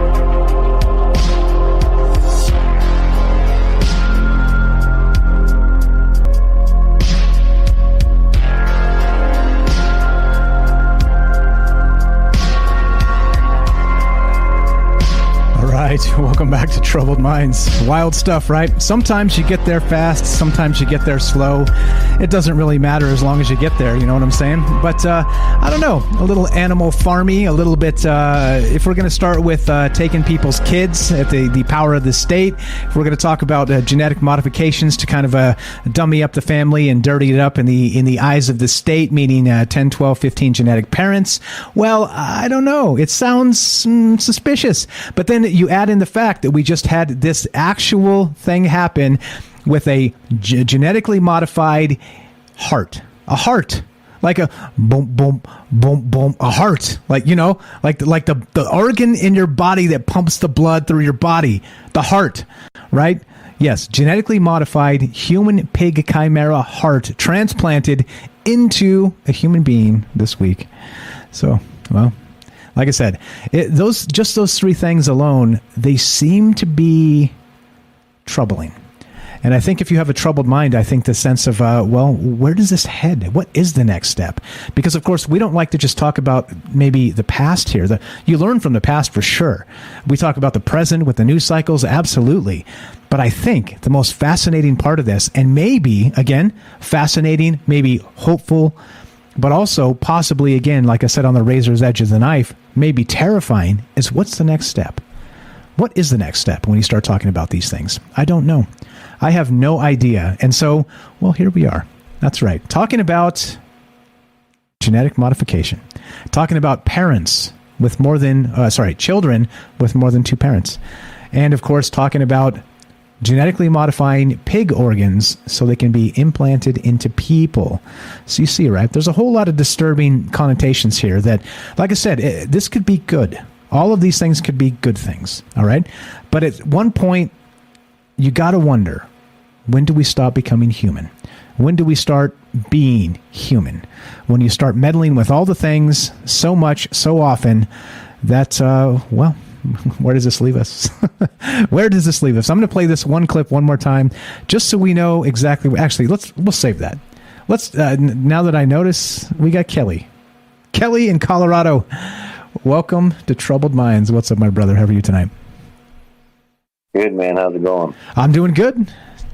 Kicking it, hanging out, talking about weird shit. You know how we do, man. Of course. Welcome back from your vacation. Hope everything's good. Yes. I got no issues. I got lots of sleep, and I feel like a recharged man for sure. Thank you for asking. I need to get that done myself. Hell yeah, dude! I highly recommend it. Let's say, just get some extra sleep for no apparent reason, man. It's sometimes it makes you see life in a different way.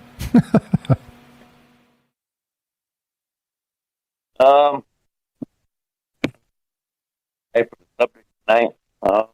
Yeah, you're cutting out just a little bit. You get close to the mic if you can, pretty please. See down here a little bit. So for tonight's topic tonight, right? it's kind of interesting that they were, the thing you were talking about with the GMO, the genetically modified that guy. We all know that humans and plants and animals, we're DNA or some kind of molecules in our bodies are the same as, different creatures are on the planet. But what's interesting to me is that's kind of like, I don't know why they would do that, because I remember like probably about 15, 18 years ago on TEDMed, they were already doing 3D printing of organs. Back then it was just kidneys, but they were saying the harder parts they didn't really attempt yet at the time was like more vascular, kind of like with the liver or the heart, right? They said it would be a little bit more difficult, but I'm pretty sure now they, pretty much they could do it, because what they would do is they would kind of like 3D print what a kidney would look like, right? And then they would use cells. The easiest way to do it. It's actually pretty easy if the way they talk about it, because they're just treating a model. Cutting out a smidge, man. Okay, can you hear me now? Yep, better. Okay, so like they were saying like the 3D printing, right? So they would 3D print the organ, what it looked the shape of an organ, and they would take the cell cultures from the outside and the inside of the organ, and they would coat it. For like the inside, they would coat the inside cells. On the outside of the organ, they would coat the outside cells of it. And then that's how they would replicate it. They put like in this oven type thing where it would help multiply the cell cultures. So, they would like grow skin and whatnot, or, the tissues that it needed. And then they would just exercise it and then put it inside of a body. And this was years ago. Kind of like what, what's his name was talking about. Like he was saying these chimeras shit that has been going on. It's been like over 20, 30 years. I remember the same thing he was talking about. But back then, we didn't have like there was no computers. They didn't have no internet. What they would throw that shit in would be like tabloids, those weird little tabloids and shit that people thought, was, it's all bullshit. Half the stuff was in there, but they would still, that's where they would throw those, shit like that in, some of that weird science type shit. They would throw those stories in, in those shit. It's just to see what people were listening or catching on, or, I mean, they talked about this stuff, some of that shit on the news, when journalism was a little bit better. But yeah, I mean, they were just little tidbits, right? And they would say, oh yeah, they wouldn't, it didn't come to like full term. They just, grew cell cultures or whatever. But I'm pretty sure there's some mad scientists around, tinkering around, and they've been doing that shit for years. You know what I'm saying? Yeah, and you're right there. So I think there's a lot of technologies happening here, and a lot of it is kind of coming together in weird ways. And so what is right? So I think we have to ask ourselves, and part of this conversation, why we do this, why we do it in this format, to get what everybody thinks about these things, is that, like you described, they have been 3D printing organs with cell cultures of people's own DNA. And they've had some success with this, all right? It's not the best yet, but if we're able to do that, then why on God's green earth are we making pig hearts? Like human pig chimera hearts? Like, are you shitting me? Let me ask you this, Kelly. If you had the choice, right? It's a pretty grim choice of just going out the way God meant it, or extending your life with a pig heart. What do you do? And I'm going to tell you, and before you answer, and the only reason I ask that is because I thought about it myself, and I wasn't sure what the answer would be. I'm like, I don't know what to say. That's not an easy thumbs up or thumbs down. That's why I wanted to ask it. I want to see what you thought. Okay, so I'm going to answer this, and this is the thing about it. I don't need a pig heart. You would need, the best thing is what I was just talking about, and the reason for that is because, you see, the whole pig heart, it doesn't make sense to me, because like what I'm saying, like you're saying, the reason why it works is because you're using your own skin cells. That's the thing about it. When you use it, yeah, I remember they were using actual pig hearts to do transplants, not a genetically modified. But they were doing this. But the thing about it is, or even someone else's kidneys or organs, when another human, you have to take medication for the rest of your life. The reason why is because your body's trying to reject that shit. Now, if you have your own, if you're building kidneys, and like I was saying, 3D printing them, the reason why it works is because it's your own skin cells. Your body's not going to reject the shit. Yeah. So I don't know why they're messing with this kind of shit. To me, it doesn't even make sense. Right? Right. So back to the question, my friend. Well, okay. So if it's 3D printing, like my own skin cells, yeah, I do, because I actually want to live to like 500 years. I would love if my body, if the body doesn't break down, I would like, or if I could redo it. You know what I mean? Because you can do your skin, muscles, everything. Nowadays, I'm pretty sure you can do everything. Your heart. The only thing would be degradation of the mind. But you'd have to take care of that shit. You don't need to add all that stuff that like we were talking about, because there's chemicals that are to help dimension and all that shit that breaks it down, which is aluminum, right? And and fluoride actually makes the body absorb more aluminum, which they find more of that inside of brain people, older folks that have dementia and shit. So if you can take care of your brain that way. But if I could live to 500 years, but I would like to have it to where I'm not aging as, like if I could slow down the aging process where I'm not old and decrepit and laying in bed ready to kick dirt over, right? But if you could sustain that as a slow growth, for years, I would like to do that. I mean, because if you look at it, the human life, I mean, we're not even a blink of an eye. I mean, this world of all the universe, we're, really nothing. And us as a human species for 80 years, that's nothing. No, I agree with you. But I think my point was, I wasn't trying to get you fired up here or put you in a corner. I think my point was that it's not an easy choice, is it? Because we'd all like to live longer. I think that's for certain. But at what cost? I think we've talked about this in the past too. At what cost? Is the audio gone? How's the audio gone? That can't be. Let's see. Everything looks fine. I think refresh, my friend. Everything looks fine. But yeah, so that's the point. Is that it's not an easy thing, right? Immortality, like we've done a show on this, at what cost? So that's why I wasn't trying to pin you in a corner and say, "Damn it, Kelly, eat the pig heart, eat the pig heart." That's not what I was saying. You know what I mean? But it does become sticky, right? It's like, okay, maybe, but how about this way, not that way, right? That starts to come up. You know what I'm saying? Yeah. Okay. So this other, the guy that you were talking about, that kind of said that the parents should be illegal to raise their kids, right? Yeah. So for me, me and Michelle were just kind of talking about this briefly, and when we were listening to the show, but I was explaining that in the future, right? It sounds like to me someone is talking like the future, right? Instead of having like different races or whatnot, there's just a human race, right? One human culture, one human race, kind of like the hive. And that's where, in ancient Chinese, that's where a lot of that was, where it was, they kind of just raised kids like that, they took them from their parents and stuff, and they were like, for example, they were like building the Great Wall. Everybody had a job. There was one guy that was, making the clay. The other guy was shaping the bricks. The other one was taking it over there, drying it, and the other one was, I'm pretty sure if they were building that wall for, and they built that shit for like lifetimes, because I'm pretty sure people live and died there. And if they're building that wall, something like that, that shit took forever to make, because that shit was a lot of bricks and it was high, right?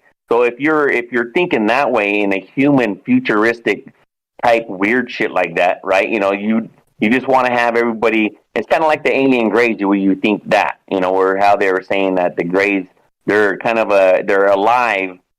But that's the thing, like if people saying that if you're creating something, is it, does it have feelings? Has it got a soul or whatever? But that's the thing. If creation, it doesn't matter who's creating, from creators, right? If a creator is creating something else, like we were created, now we're trying to create something else. But those things are also going to have, I wouldn't say a soul, but, they're going to have feelings and everything, because the soul is actually just what we were talking about, like it's matter turning into, energy into matter. That's the whole thing. to have, if you're doing that with human beings, yeah, I'm pretty sure they're going to have all that. They're going to be alive.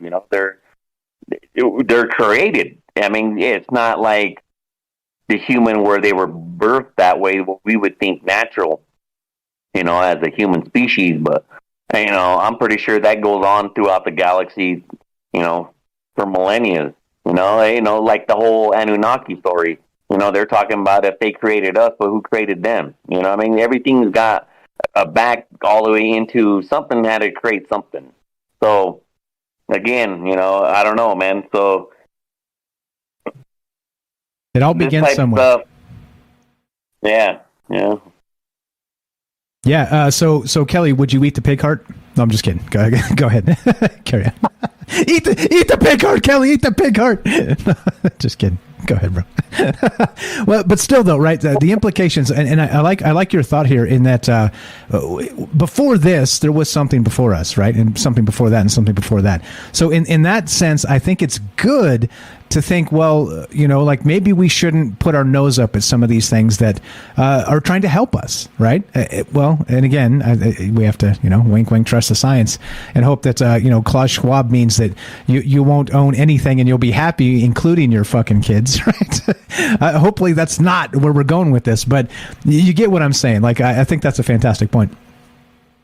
Yeah. I mean, it's crazy too, because you have also, like, remember we talked about too, is like, the Chinese, and I'm not down in that, the culture or anything. I'm talking about the government, right? The government that runs that whole, that whole thing that that they're, and they have these people aligned, and this has been it's like a culture thing, by thousands of years, right?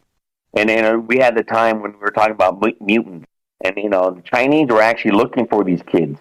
Right, and I'm pretty sure that they were trying to find out, is that part of an evolutionary period of the human species, or is it something that's different, right? Because back in the 60s, 70s, and we were talking about, they call them children, right? So are they looking for something, or are they trying to create something that's trying to jumpstart evolution?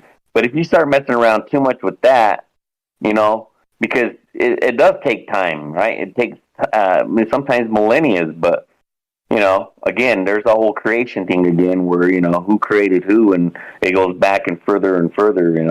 Sometimes when they were talking about, like, when he was saying, on Joe on the podcast, but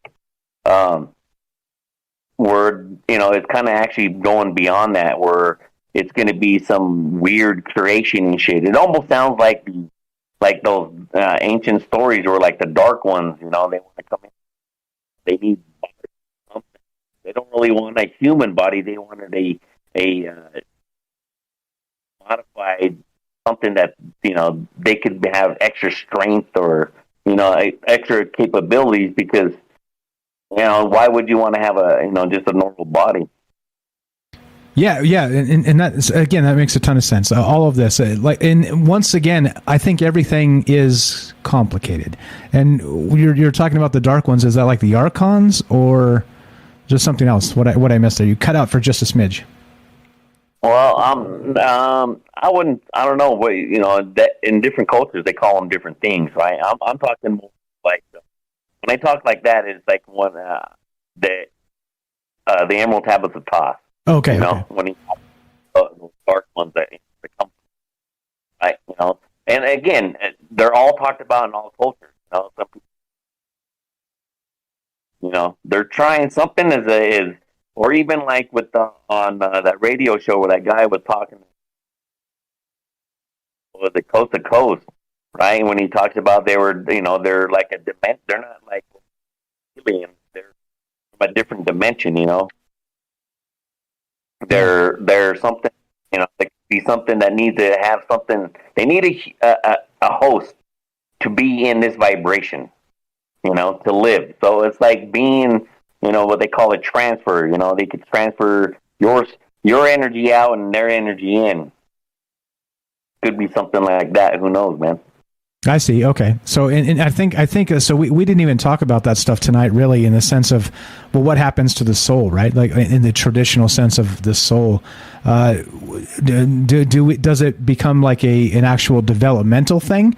So like the soul that we think now is like, this great thing for humans is actually just this crude tool that got us here, and the actual maybe goal of a evolution of the soul is maybe multiple parents through that genetic manipulation. That's an interesting concept too. And we've done this in the past, sort of talked about what happens to animals. Do animals have souls? This type of thing. And then also, right on top of that, what happens when you start genetically modifying people to be these chimeras? Is how does it impact that? And again, like you said, kind of like you were describing the Emerald Tablets of Thoth, they have their description of things. Every dogma or religion, that the world over, they have their description of things. But I'm less concerned in that. I'm more concerned what you think, right? Like what individuals think. So what's your thought on that regarding like whatever that spark of life is in us? Maybe you define it as a soul, maybe you don't. But do you think that when you start tinkering with this human CRISPR type shit, do you think that it's going to maybe change the fundamental basis of what a human might be? I guess that's the question here. Yeah, it would. I'm pretty sure it would change you. You're not really. I don't know. That would be something that's kind of. I don't know, man. It'd be hard to. If it was like, say I was created that way, right? And I was part animal or some shit, it's kind of like, the ancient Greeks and Egyptians, they have all these, Medusa, or, the Minotaur and shit like that. So again, we talked about that too, but they weren't like made. I'm pretty sure, there's nothing's new under the sun, this shit's been going on for a while, whether it be us humans now or even back in the future. People like to call that shit as myth, but I look at that as, that to me, I think that's real. I mean, these stories that they have, and it's again, those stories are, worldwide, of these weird animal creatures that are these hybrids, So if that's going on, and if you think about it, I don't know, man. Like I said, though, it's created. It's already created, so it's going to have some kind of, it's not going to be a dead, zombie-type animal. For me, it would be alive. It's, feelings, it's going to think. But how much?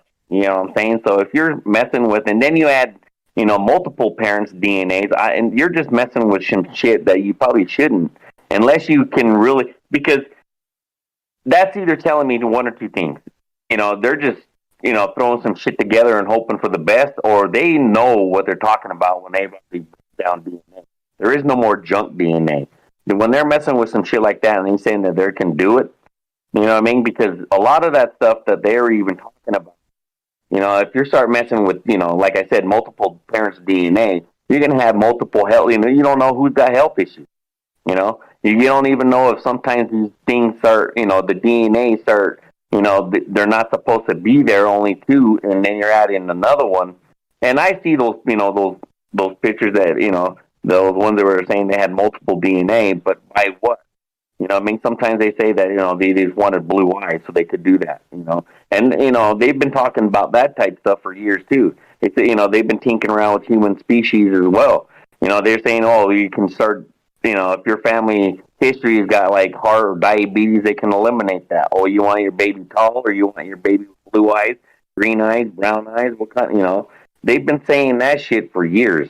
So this whole thing that they're now that through the internet, that they're just kind of like, I don't know. They act like it's new. It's nothing new to me. I think they're just that they got that shit down to a T now, and that's dangerous. Yeah, well, and not only that, in the immortal words of Matt in California, what's up, brother? He called in last night, and he said, we don't even know what we don't know yet. And he was talking about that with the topic last night. And that's the damn truth about this. We still don't know what we don't know. And so there's some actual articles I'll pull up here in a second. We'll talk about it. But there's some articles that are talking about the repercussions of this CRISPR stuff and meddling with the human genome that we have no fucking idea what this will look like in 30 years or 50 years or 100 years, right? And that becomes a bigger problem because we don't know. It's the same thing with like the Wi-Fi technology and all the shit. We're like, oh, it's so fucking convenient, right? We can download our fucking movie on the bus. But good God, what is this going to look like in 100 years? Are we all going to have cancer? You know what I mean? That's the type of shit it's just like, come on, like, let's slow the fuck down, guys. Let's make sure that the scientific testing is actually in place.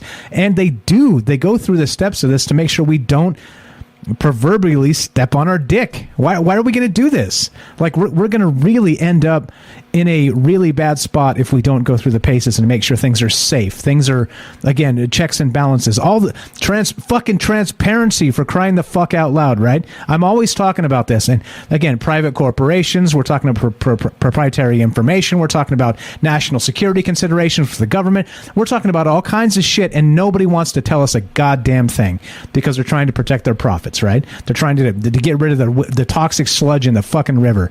And this is the type of stuff that really gets my goat, because we're at a precipice here in human technology where we could turn this into that post scarcity Star Trek world. But if we can't, it's our own damn fault, right? We need to be careful, take the steps slowly, cautiously, assuredly, and not just start pumping fucking pig hearts into people, for crying out loud. You know what I'm saying? Oh yeah. Because if you really think about some of that shit too, like I said, this science has been going Japan's been doing this shit for years. Germany, even like before during World War I and II, they had all these all these secret little, they've been tampering with all this shit for a while. So again, this stuff.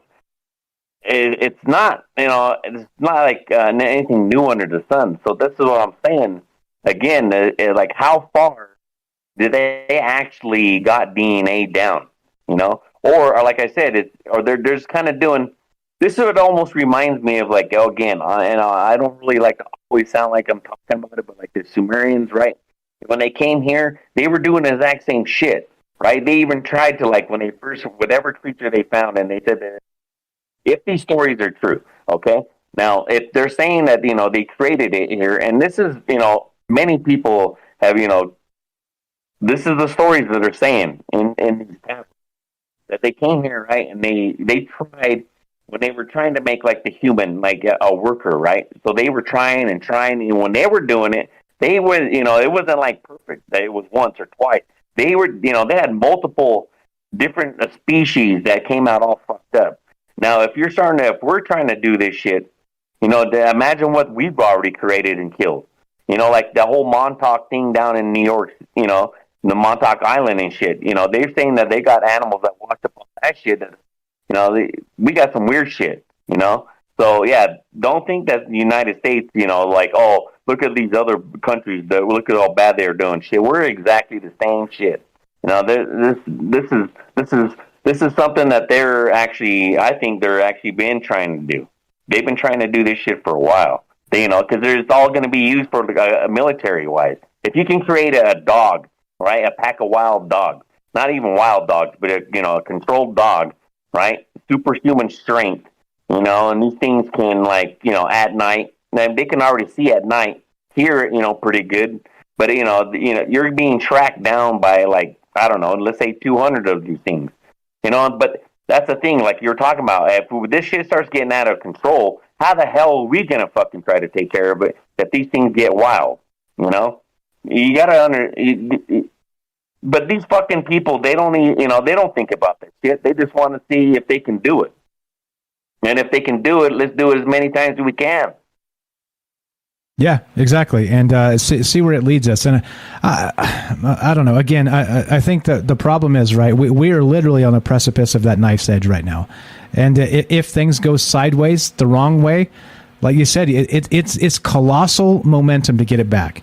And I'm not sure we can. Once you get to the point where you're discussing human-animal hybrids, and like Alex Jones was saying, again, Alex Jones is an entertaining dude. He's also annoying as fuck, right? Like, he's got that, like, again, take your shirt off and scream to the heavens about the human pig chimeras. But in this case, he was fucking right? And that's part of the problem, is that, like, he's onto a lot of this. Again, a lot of the other stuff he says is garbage, and it's all political, and et cetera, so on.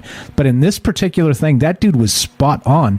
And what happens, right? There's so many ethical implications about what happens regarding What happens when you're 1% not human DNA, Kelly, or me, because of the pig heart? So what about the pig heart guy? Does he get a vote now? You know what I'm saying?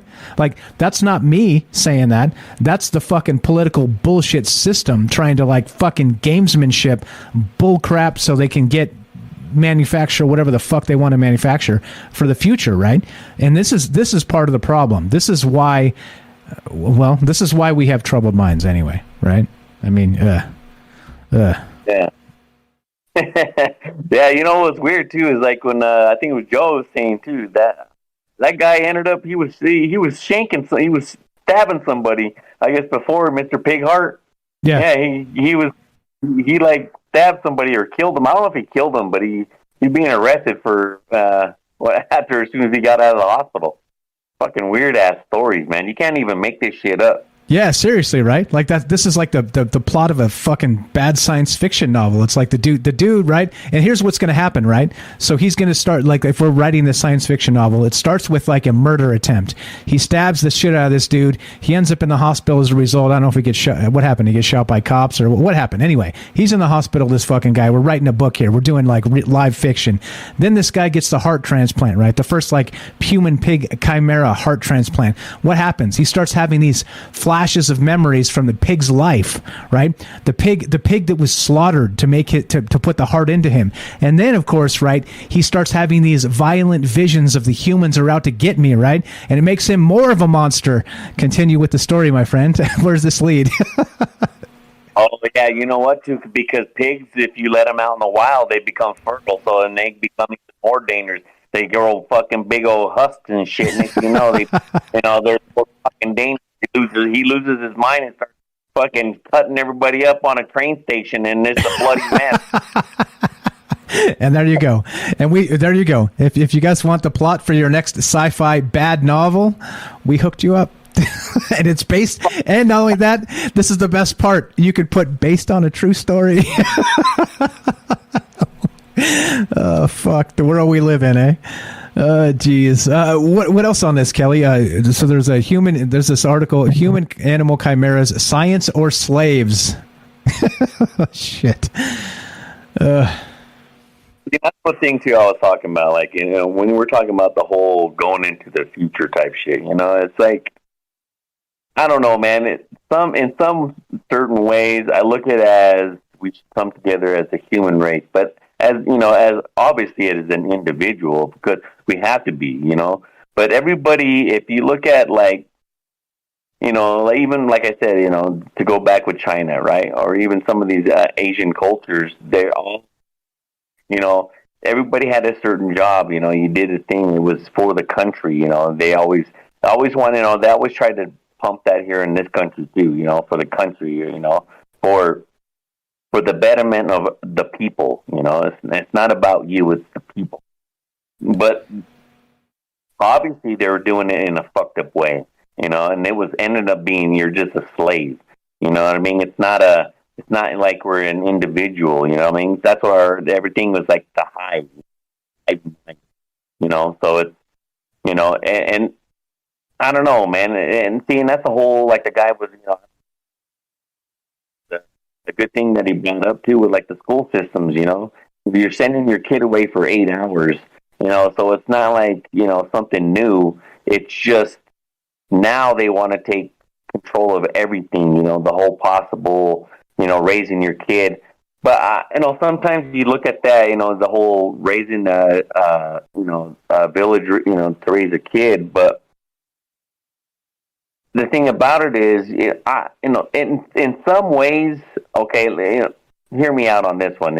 You could say that, you know, because I've had different, my father wasn't around, so I had different men as, you know, that I would like say help raise me. You know, I was in judo for a few years, and we went to a junior Olympics, me and my brothers and shit, right?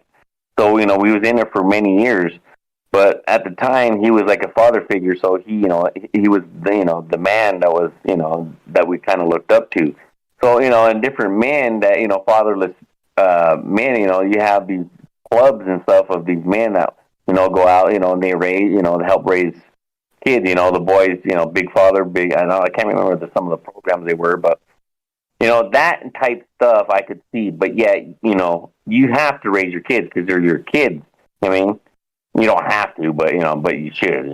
But yeah, right, exactly. Like that, we got a lot of cases of that being obvious that you don't have to. look at the world out there right now. But yeah, sorry, go ahead. So if you look at that in that way, I could see something. But like I'm talking, a loving village.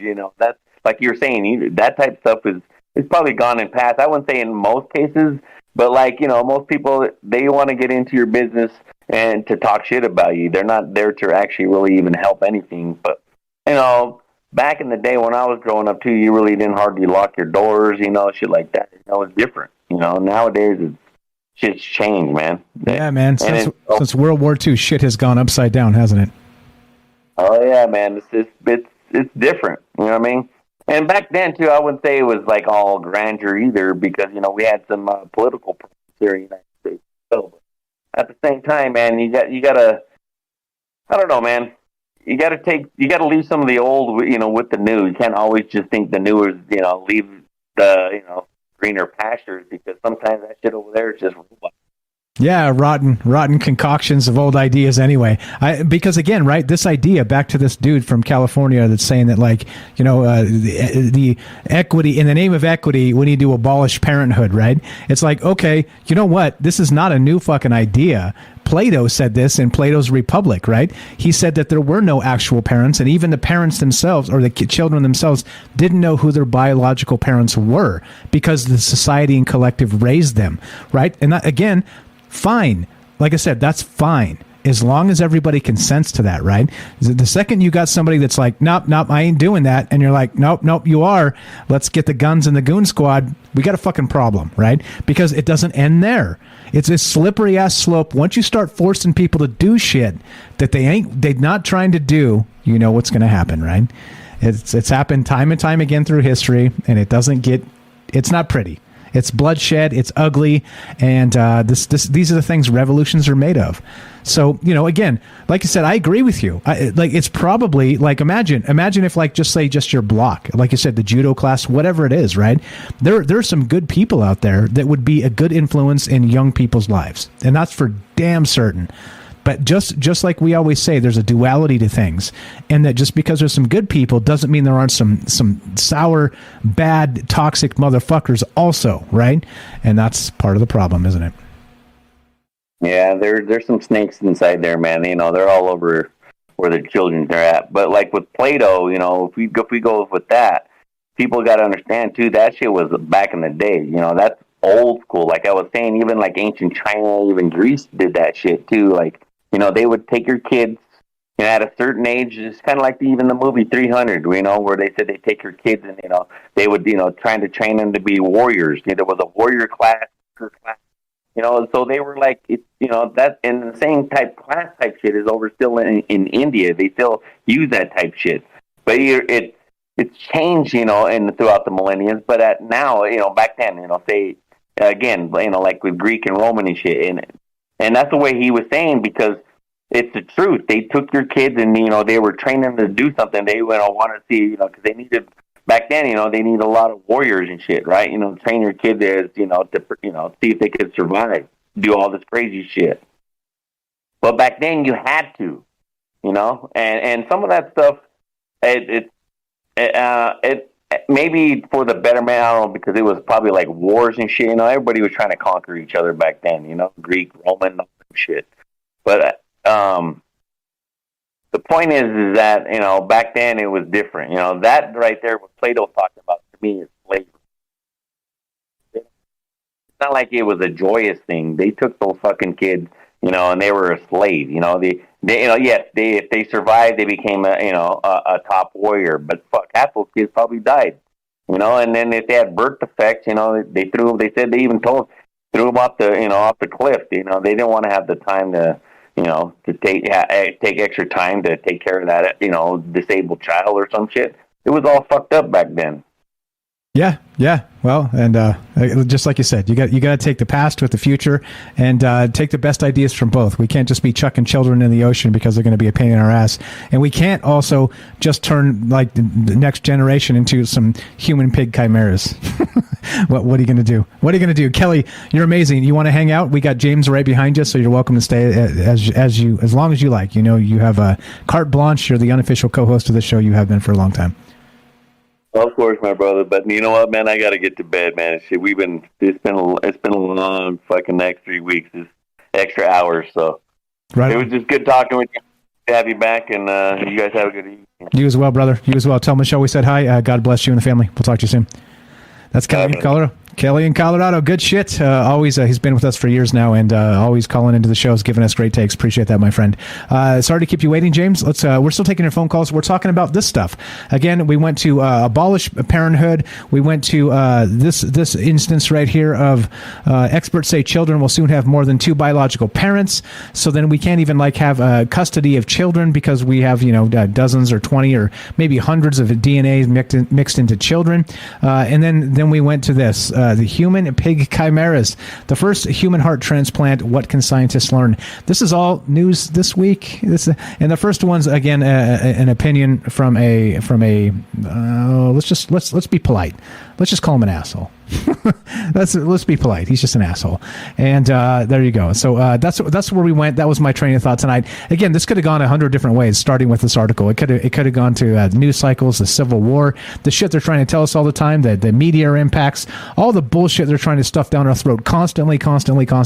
We could have taken this so many different ways, but I thought it was more pertinent to jump into some Alex Jones and shit. Trying to find the thing. Here we go. All right. Trying to, Alex Jones and the rest of that, so et cetera, so on. So that's what we're doing tonight. We're talking about these ideas. And again, like I said, don't forget, right? I'm one person. It's unscripted. It's kind of a shoot from the hip thoughts. I put my thoughts together before and sort of have like a template of where we're going to head. But again, it doesn't mean I'm right about anything. I encourage each and every one of you to check every fucking article I put up, to go look into this yourself, to read Plato's Republic, to find out. Don't take anything I say for granted, please, because again, I don't want to be just the next asshole propagandist that you're like, yeah, Mike's right. No, Mike is just having a conversation, hopefully with you. That's all. Okay? This is not propaganda.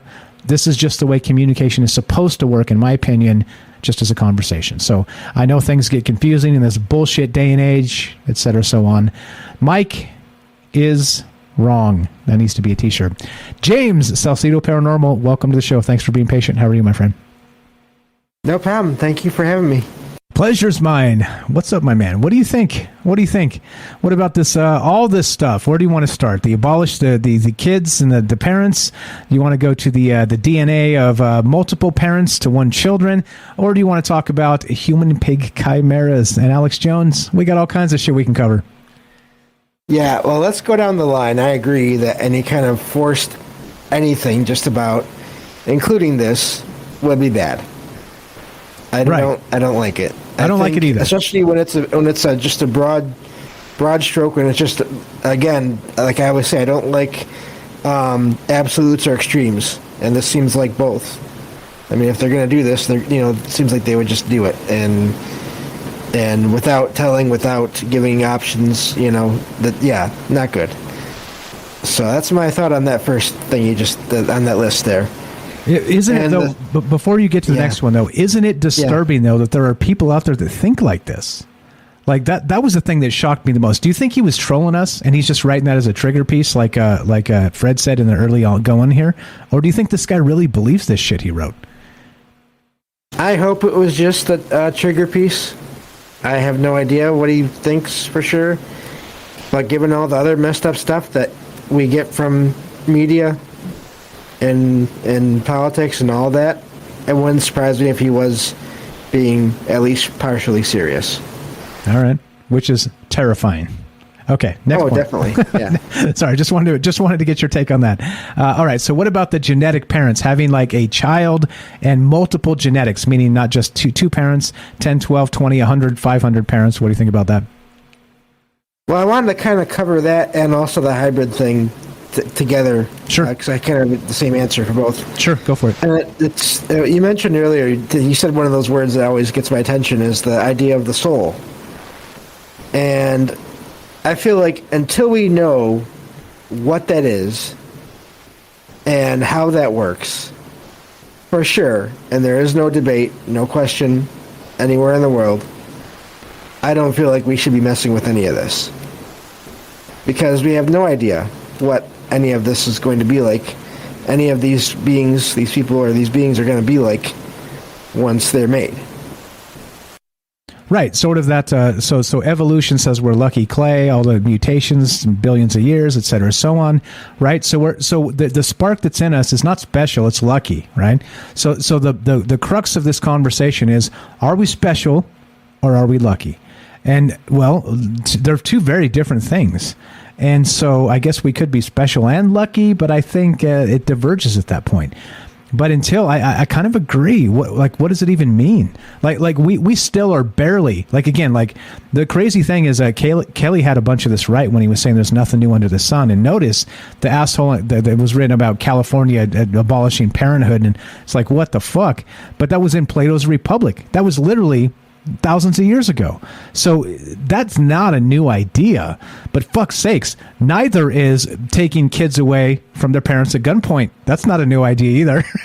So just because it's not new doesn't make it right. Geez. All right. So anyway, but right, nothing new under the sun. So that was my point there. But then, where does this head regarding this soul? Regarding, what do you think? So speaking of the soul, again, like, this is not science because I don't have these answers. I know you don't either. We're just speculating here. But regarding this dude that now has this DNA altered chimera pig human heart implanted into him, is he no longer human? Is he 99% human? How do these definitions become a problematic thing in the future? Oh, I think it starts as soon as you get any percentage of not human. Or, yeah, I feel like that's again, that's that slippery slope. I feel like even getting back to, the stories of the past where there were different kinds of beings, animal, human hybrids, this and that. Even if, just looking at it in one way, like the whole creators and creations thing. I mean, the further back you go in time, it's not like things worked out perfectly for all of those beings, or even for humans either. Whoever created us. So how can we expect, if that hasn't happened, how can we expect to do similar things and have it work out right?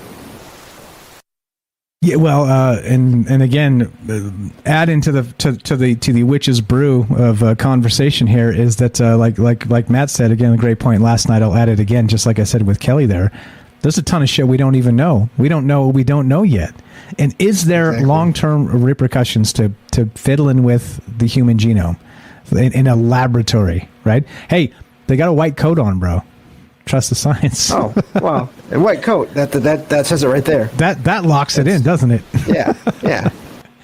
Yeah. Or, that nowadays they have those, more fancy things where they're like different colored coats, but they're still the shape of the old white coat. You see that like in medical facilities. They're, it's not the same, not all white coats anymore, but it's like different designs, flowery or whatever, just to make it look like, everything's okay, Right. You can trust all of us with all this. Right, sort of like all the stormtroopers used to be white, but then they started like adding an orange pad on their shoulder, and then some in Clone Wars were camouflage, and and then some, the stormtroopers, they all start out in white, but then once you start kind of varying the wardrobe, everything's fine. Everything's fine here.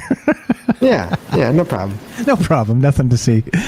Geez. All right. So regarding the soul, regarding this and all of the things, what do you think we should do? If you were king of the world, James, and they said, all right, James, we have this technology to start pumping in pig hearts into people and transplants, and we could roll this MFer out tomorrow, and we could save this many lives per year and extend, people with heart disease in their lives for this long, and et cetera, so on. And they give you like all the positive stats and say, look, we could do this. What do you say, James? Well, see, that's the thing. I'd say I don't think so. Not yet. I think we need to keep researching other options, including what Kelly mentioned earlier about the, we can already apparently, and I don't really know much about all this, but we can already take our own individual cells and make things that we need for ourselves. If we can do that, then why should we even bother messing with things, whether it's even like Kelly mentioned, the whole transplant thing, even when it's from another person, that doesn't always end well for people. The rejection and all that stuff. So if we already have the technology to grow ourselves or make ourselves what we need for ourselves from our own bodies, why can't we just stick with that? I don't understand why we have to go into these other things that could seriously mess up, the species over time. Yeah, it starts to change things, doesn't it? It starts to change, and this is the thing, right? Like I don't give a fuck, honestly, about like dictionary definitions. I don't care. I think life is more complicated than that. I make up words on the fly here. I don't care, right? Those things to me, like I get it. There's I'm not going to use the word. There's let's say word. What would you call them without using the 1930s Germany term? There's word. I don't know, like people that smack you down every time you misspeak or miswrite, right? Like, it's fine. And like the editors of the world, I get it. You're writers and you want people to speak perfectly. I don't fucking care, right? I literally make words up. I curse. I hip shoot, right? The whole point of a conversation is ideas, and it shouldn't be kind of held back by commas and punctuation and the way language should be. I think language should be however we need it to be in a particular moment, right? That's my take on it. But my point is to take that to the future, right? In a conversation with, I don't know, I lost my fucking train of thought. Word police. There you go. The word police. But what was I about to say? I had some great point that I fucking lost. You see, it happens to me too.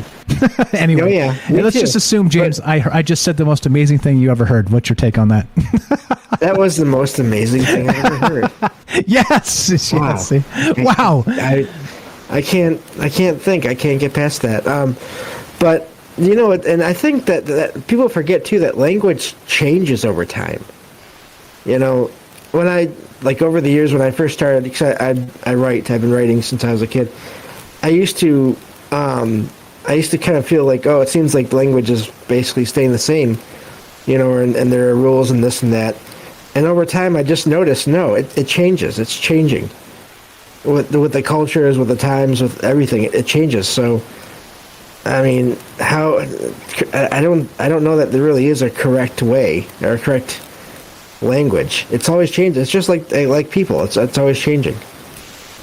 Right. Yeah. I think there you go. Back to my original point. So I was like basically saying that like the dictionary definition of what it means to be this or that for the future, right? Those things don't it doesn't bother me because they're fungible in my opinion. We can change them.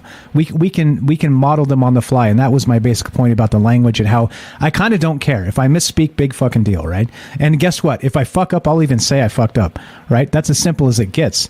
And if you're willing to do that, who cares? As long as the point gets across, who cares? And so back to this whole conversation of this, then it doesn't matter about the definitions of many things, all right? Many things, in my opinion. We're too caught up in a lot of this these days, politically and otherwise. But my point was, that I finally remembered, is that I think the definition of being human is important, right? That's one of the ones that are critically important, right? Once you start bastardizing that down to God knows what, we have another problem on our hands, okay? And that was kind of my point, bringing up language. Like, I don't really care about who calls who what, right? And I know it's politically incorrect, and a lot of people hate me for saying that, right? But again, like, I just wish we'd get along. I wish we'd play nice with each other. I wish it wouldn't be so contentious. I wish everything wouldn't have to be lefty-righty bullshit all the damn time. It's like, my God, like, really? Come on, people. There's way more out there that's important. And that crap that they're telling us is important, oh boy. Oh boy. So point being, just definitions of many things, in my opinion, are not important, right? Because they change, like you said. But the definition of being human, that seems to be an important thing to me. Yeah, and even just getting back down to that, I've never been, like, I don't care so much about, words people use overall. I think what's really important about that, most in a lot of cases, but is the intent of the person, and what they're trying to get across, and if they're, what they mean to you, and what how they're trying to make you feel, you know. And if they're trying to work with you and maybe help everyone involved or not. You know, I think the intention is the thing that I think is it's overlooked so much these days because of that whole being correct, however, whatever version of that you want to point to. Intent is really important. Yeah, well, and not only that, so the intention of people is, again, right, so, you know, back to exactly the perfect point here to wind this out, is that if your intention is a good intention and you misspeak, or even if you're ignorant, right, even if you're ignorant and you say something stupid, well, if you're going to get, like, the mob come down on you for making a mistake, sorry, that's not like a group I want to be a part of, because they don't have good intentions, right? They think they do, but they don't. And it irritates me. It gets to me a lot. And but like I said, definitions, again, they change. Good God. Yep. But what about humans, man? Like, I don't know. So, again, we're talking about a lot of things here, mixing a lot of things in one blender. Throw a lot of DNA in the blender with some pigs and some people and fucking hit puree and see what the fuck happens. Who's going to take care of these kids? You know what I'm saying? Splatter the shit on the wall. Who's going to clean this up, people? There you go. If you want to boil it down to something super gross, there we go. But what's your final thought on this? Where's this head, James? And is this worthy of a Troubled Minds conversation? Well, I mean, we're talking about it, so I'd say it's definitely worthy. And even, you know, it's not that I'm against looking into, like, how animals and their traits can help us. I don't know if I'm necessarily completely against that, but, I mean, doing things before you know what's going to happen when you do them, I think is kind of... And when it comes to people, that seems dangerous to me. And there's a lot of things dangerous in this world. To tack on top of that, and it comes back to intention. I'm glad you brought that up at the end here, because it always comes down to, if, you know, people are trying to do the right thing and they screw up, right? I'm willing to give them the benefit of the doubt. But if they continually screw up and say, "Oh, I keep screwing up," and it's an accident over and over and over and over again, well, we have a different problem. then we'll send them to the gulag, right? There you go. When James and I are king of the world, the gulag will be a small place. You just don't want to find yourself in it. There you go. James, you're the best. James here has a podcast called Salcedo Paranormal. He does paranormal talk 5 nights a week. You can find him in links in the description down below. SalcedoParanormal.podbean.com. James, you're the best. You were the best, my friend. This is one of the amazing parts about this show, is that I get to meet amazing people, and you're one of those guys, and I appreciate you very much. Well, thank you. Glad to be here and to be part of this community. It's been amazing for me already. Just listening to you all and then talking with you all when I can. Amen, brother. Amen, brother. One step at a time, one day at a time. We're going to keep punching these things down and hoping we make some headway. You're the best. You're welcome to stay to the end if you like. It's completely up to you. We're gonna finish this up. We got one more phone call and we'll wrap this up. So you do your thing, and we'll catch up with you a little bit later tonight. You can hang out in the after show. Yeah, and I can hang out here if you don't mind. I'm good. Yeah, of course. Stay right there. Stay right there. Yeah. You stay right there. We'll come get you in a second and wrap this up. Let's go to Joseph in Iowa. What's up, my brother? Welcome back to the show. Go right ahead. Yeah, I just wanted to add something about, like, consciousness. Sure. Like, I think that they would want it for, like, well, for example, like, I'm on, like, meds right now that, like, slow me down. Literally, they're like mood stabilizers and stuff. So one time I was off of them, and my vibration, like, is so fucking powerful. Like, I can shift my consciousness, and I realize that I'm no longer myself nearly. Like I become, like, it's really damaging, like, to your brain to do these things. And I would think they would want a human hybrid to be able to control the things that the brain can't. Like, super, like I said earlier, like the X-Men senses, but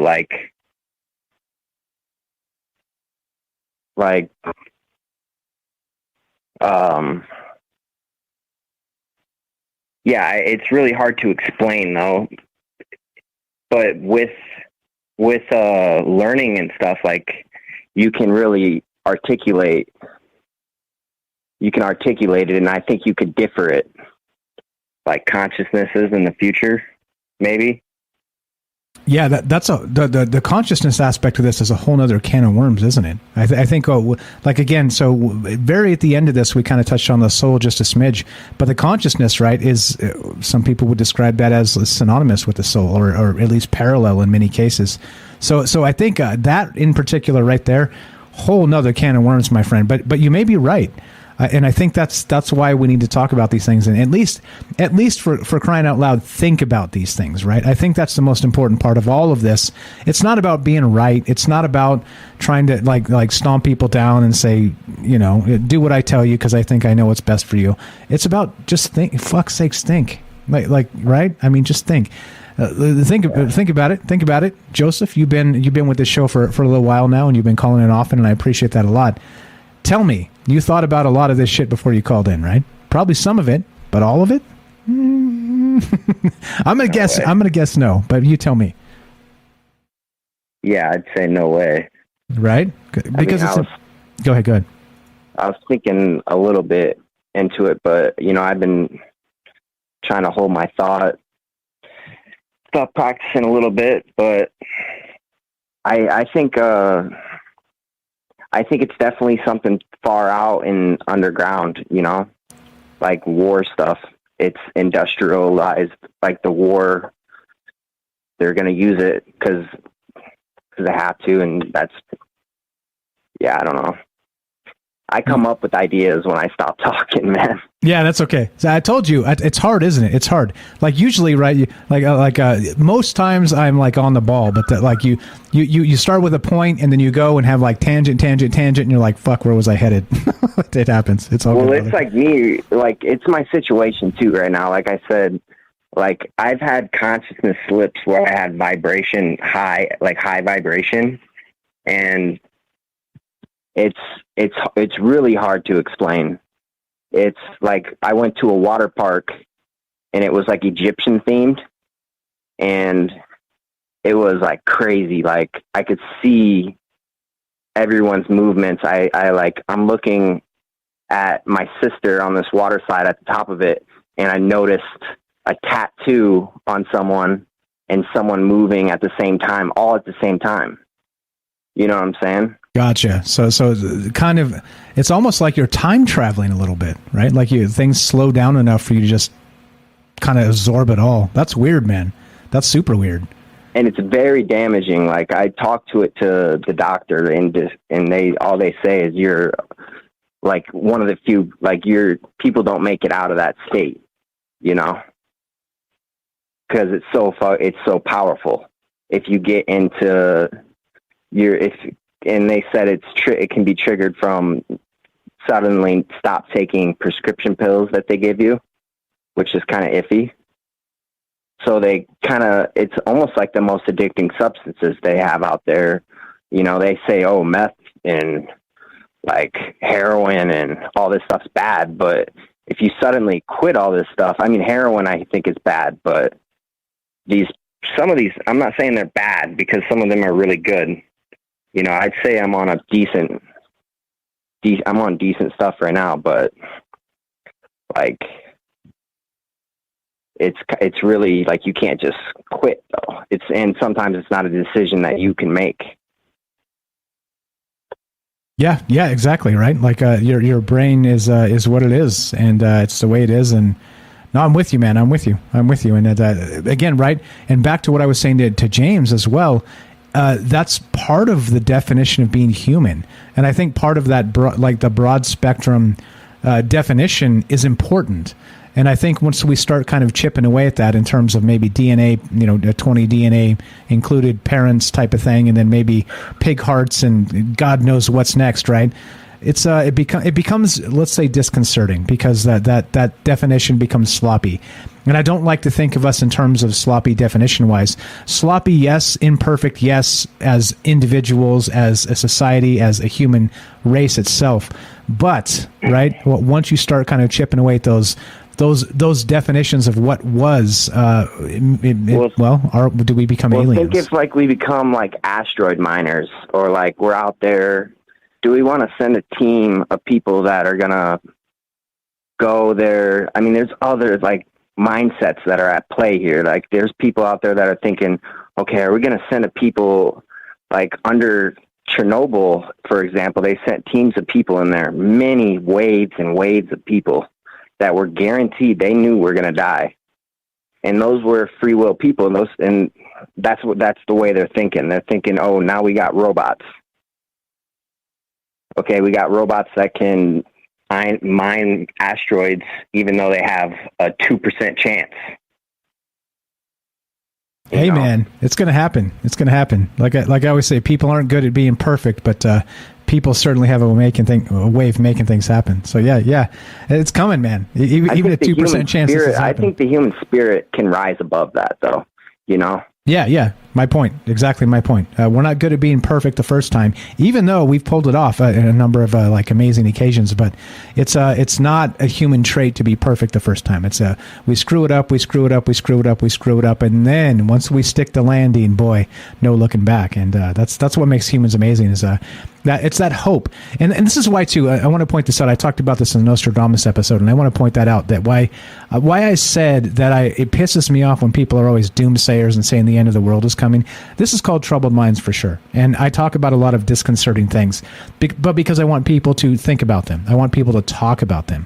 I don't think the end of the world is coming. I think that we have that human perseverance that will take us to a good place. But without thinking of the things that are important, I think that we'll miss the boat, and it'll pass on by, and we'll be stuck in our VR world, and it'll be an unfortunate occurrence. So that's why I just want to make sure that if you rob people of hope, that's one of those things that really will grind my gears, and that's why I just want to clarify there. But amazing stuff as always, Joseph. Yeah. I appreciate all the amazing thoughts and takes. Or belief. Yeah. Belief. If you rob them of belief. Yeah, positivity. All that, exactly. Be positive, guys. Be positive. All right, we're done, man. We're done. You're the best. Joseph again, Hydro Hose. Check out his YouTube channel. I'll talk to you soon. Take care, brother. Yep. Thanks for the call. There you go. All right, we're out of here. But before we do that, we still got James. Don't worry about that little guy. What's up, James? Welcome back. How are you, buddy? What's up?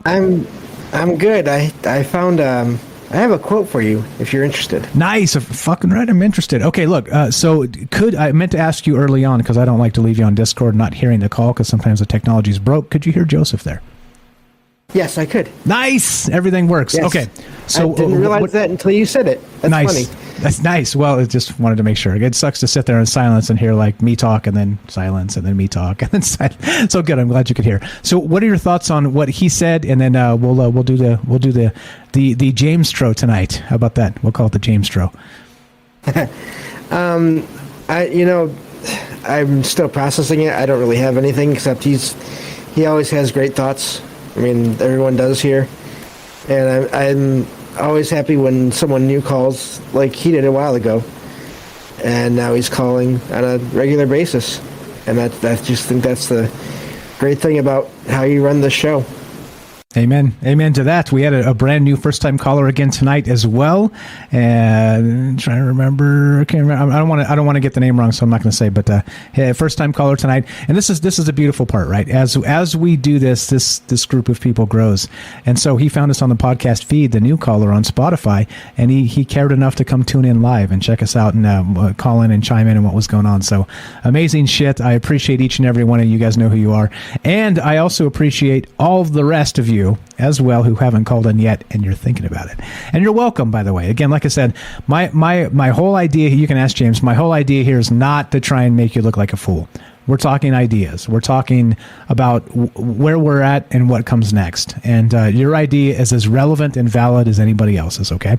Just don't come bringing some Nazi bullshit or some ignorant stuff talking about X class of people. I don't want to fucking hear that. Okay, that's the only thing, right? Don't bring that here, right? Those ideas are let's call them the bottom of the barrel, and they should exit stage left. But okay, but yeah, James will attest. This is about ideas. But yeah, all right. So you got a quote for us, do you? Let's not. Let's do the wait for the bass drop. But before we do that, you got any final thoughts on this show or this human pig chimeras or any of the rest of this?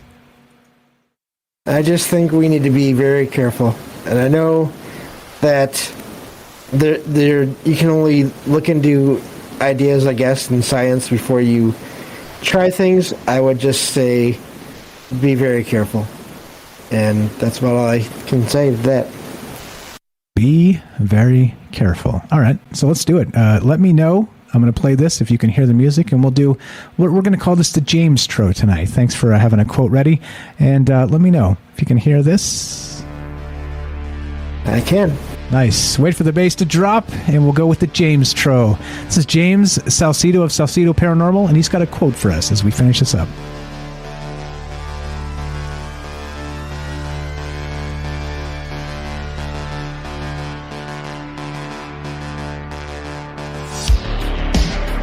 The greatness of humanity is not in being human, but in being humane. Mahatma Gandhi. Nice. So there we go. And I think we can add that, actually, it's already in the umbrella of that definition of humanity, like I was saying, right? I'm willing to forgo definitions in many cases. I think once we start forgoing the definition of humanity and being humane, I start to have a problem. You and me, we have a problem. All right. We're going to get the hell out of here. James, again, James here. James Salcedo has a podcast, Salcedo Paranormal. Links in the description. Give him some love. He does paranormal stuff 5 nights a week. Go say hi. Again, he's as amazing as he sounds and as level-headed and spot on the game as you would expect. And also, he does tell me mean things sometimes in the chat, but I encourage him to because he's never mean. I'm like, James, be mean to me once. And he does, and I think it's amazing. You're the best, James. Thanks for hanging out with us. Thanks for being you. Thank you for having me. Great show as always. Pleasure's mine, sir. All right, so as we finish, you guys know the drill. Troubled Minds goes Monday, Tuesday, Wednesday, Thursday, 7 p.m. Pacific, and we talk about all the crazy shit.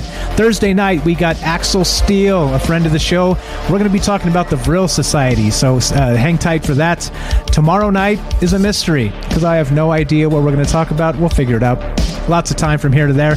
And thanks again to all the amazing calls tonight. Thanks to all the amazing chat. Thanks to everybody out there listening live and on the podcast feed. I see you out there. There's a lot of downloads happening. You guys appreciate the discussion, and I appreciate that you appreciate the discussion. So thank you for validating these crazy notions that bounce around in my brain, and thank you, everybody, for being part of it. It makes it very special. It makes it very easy to come back to after taking a week off, and I feel like a brand new man. I was baptized by the fire and the touch and the flame in her eyes. That nap made me born to love again. All right, let's get the hell out of here.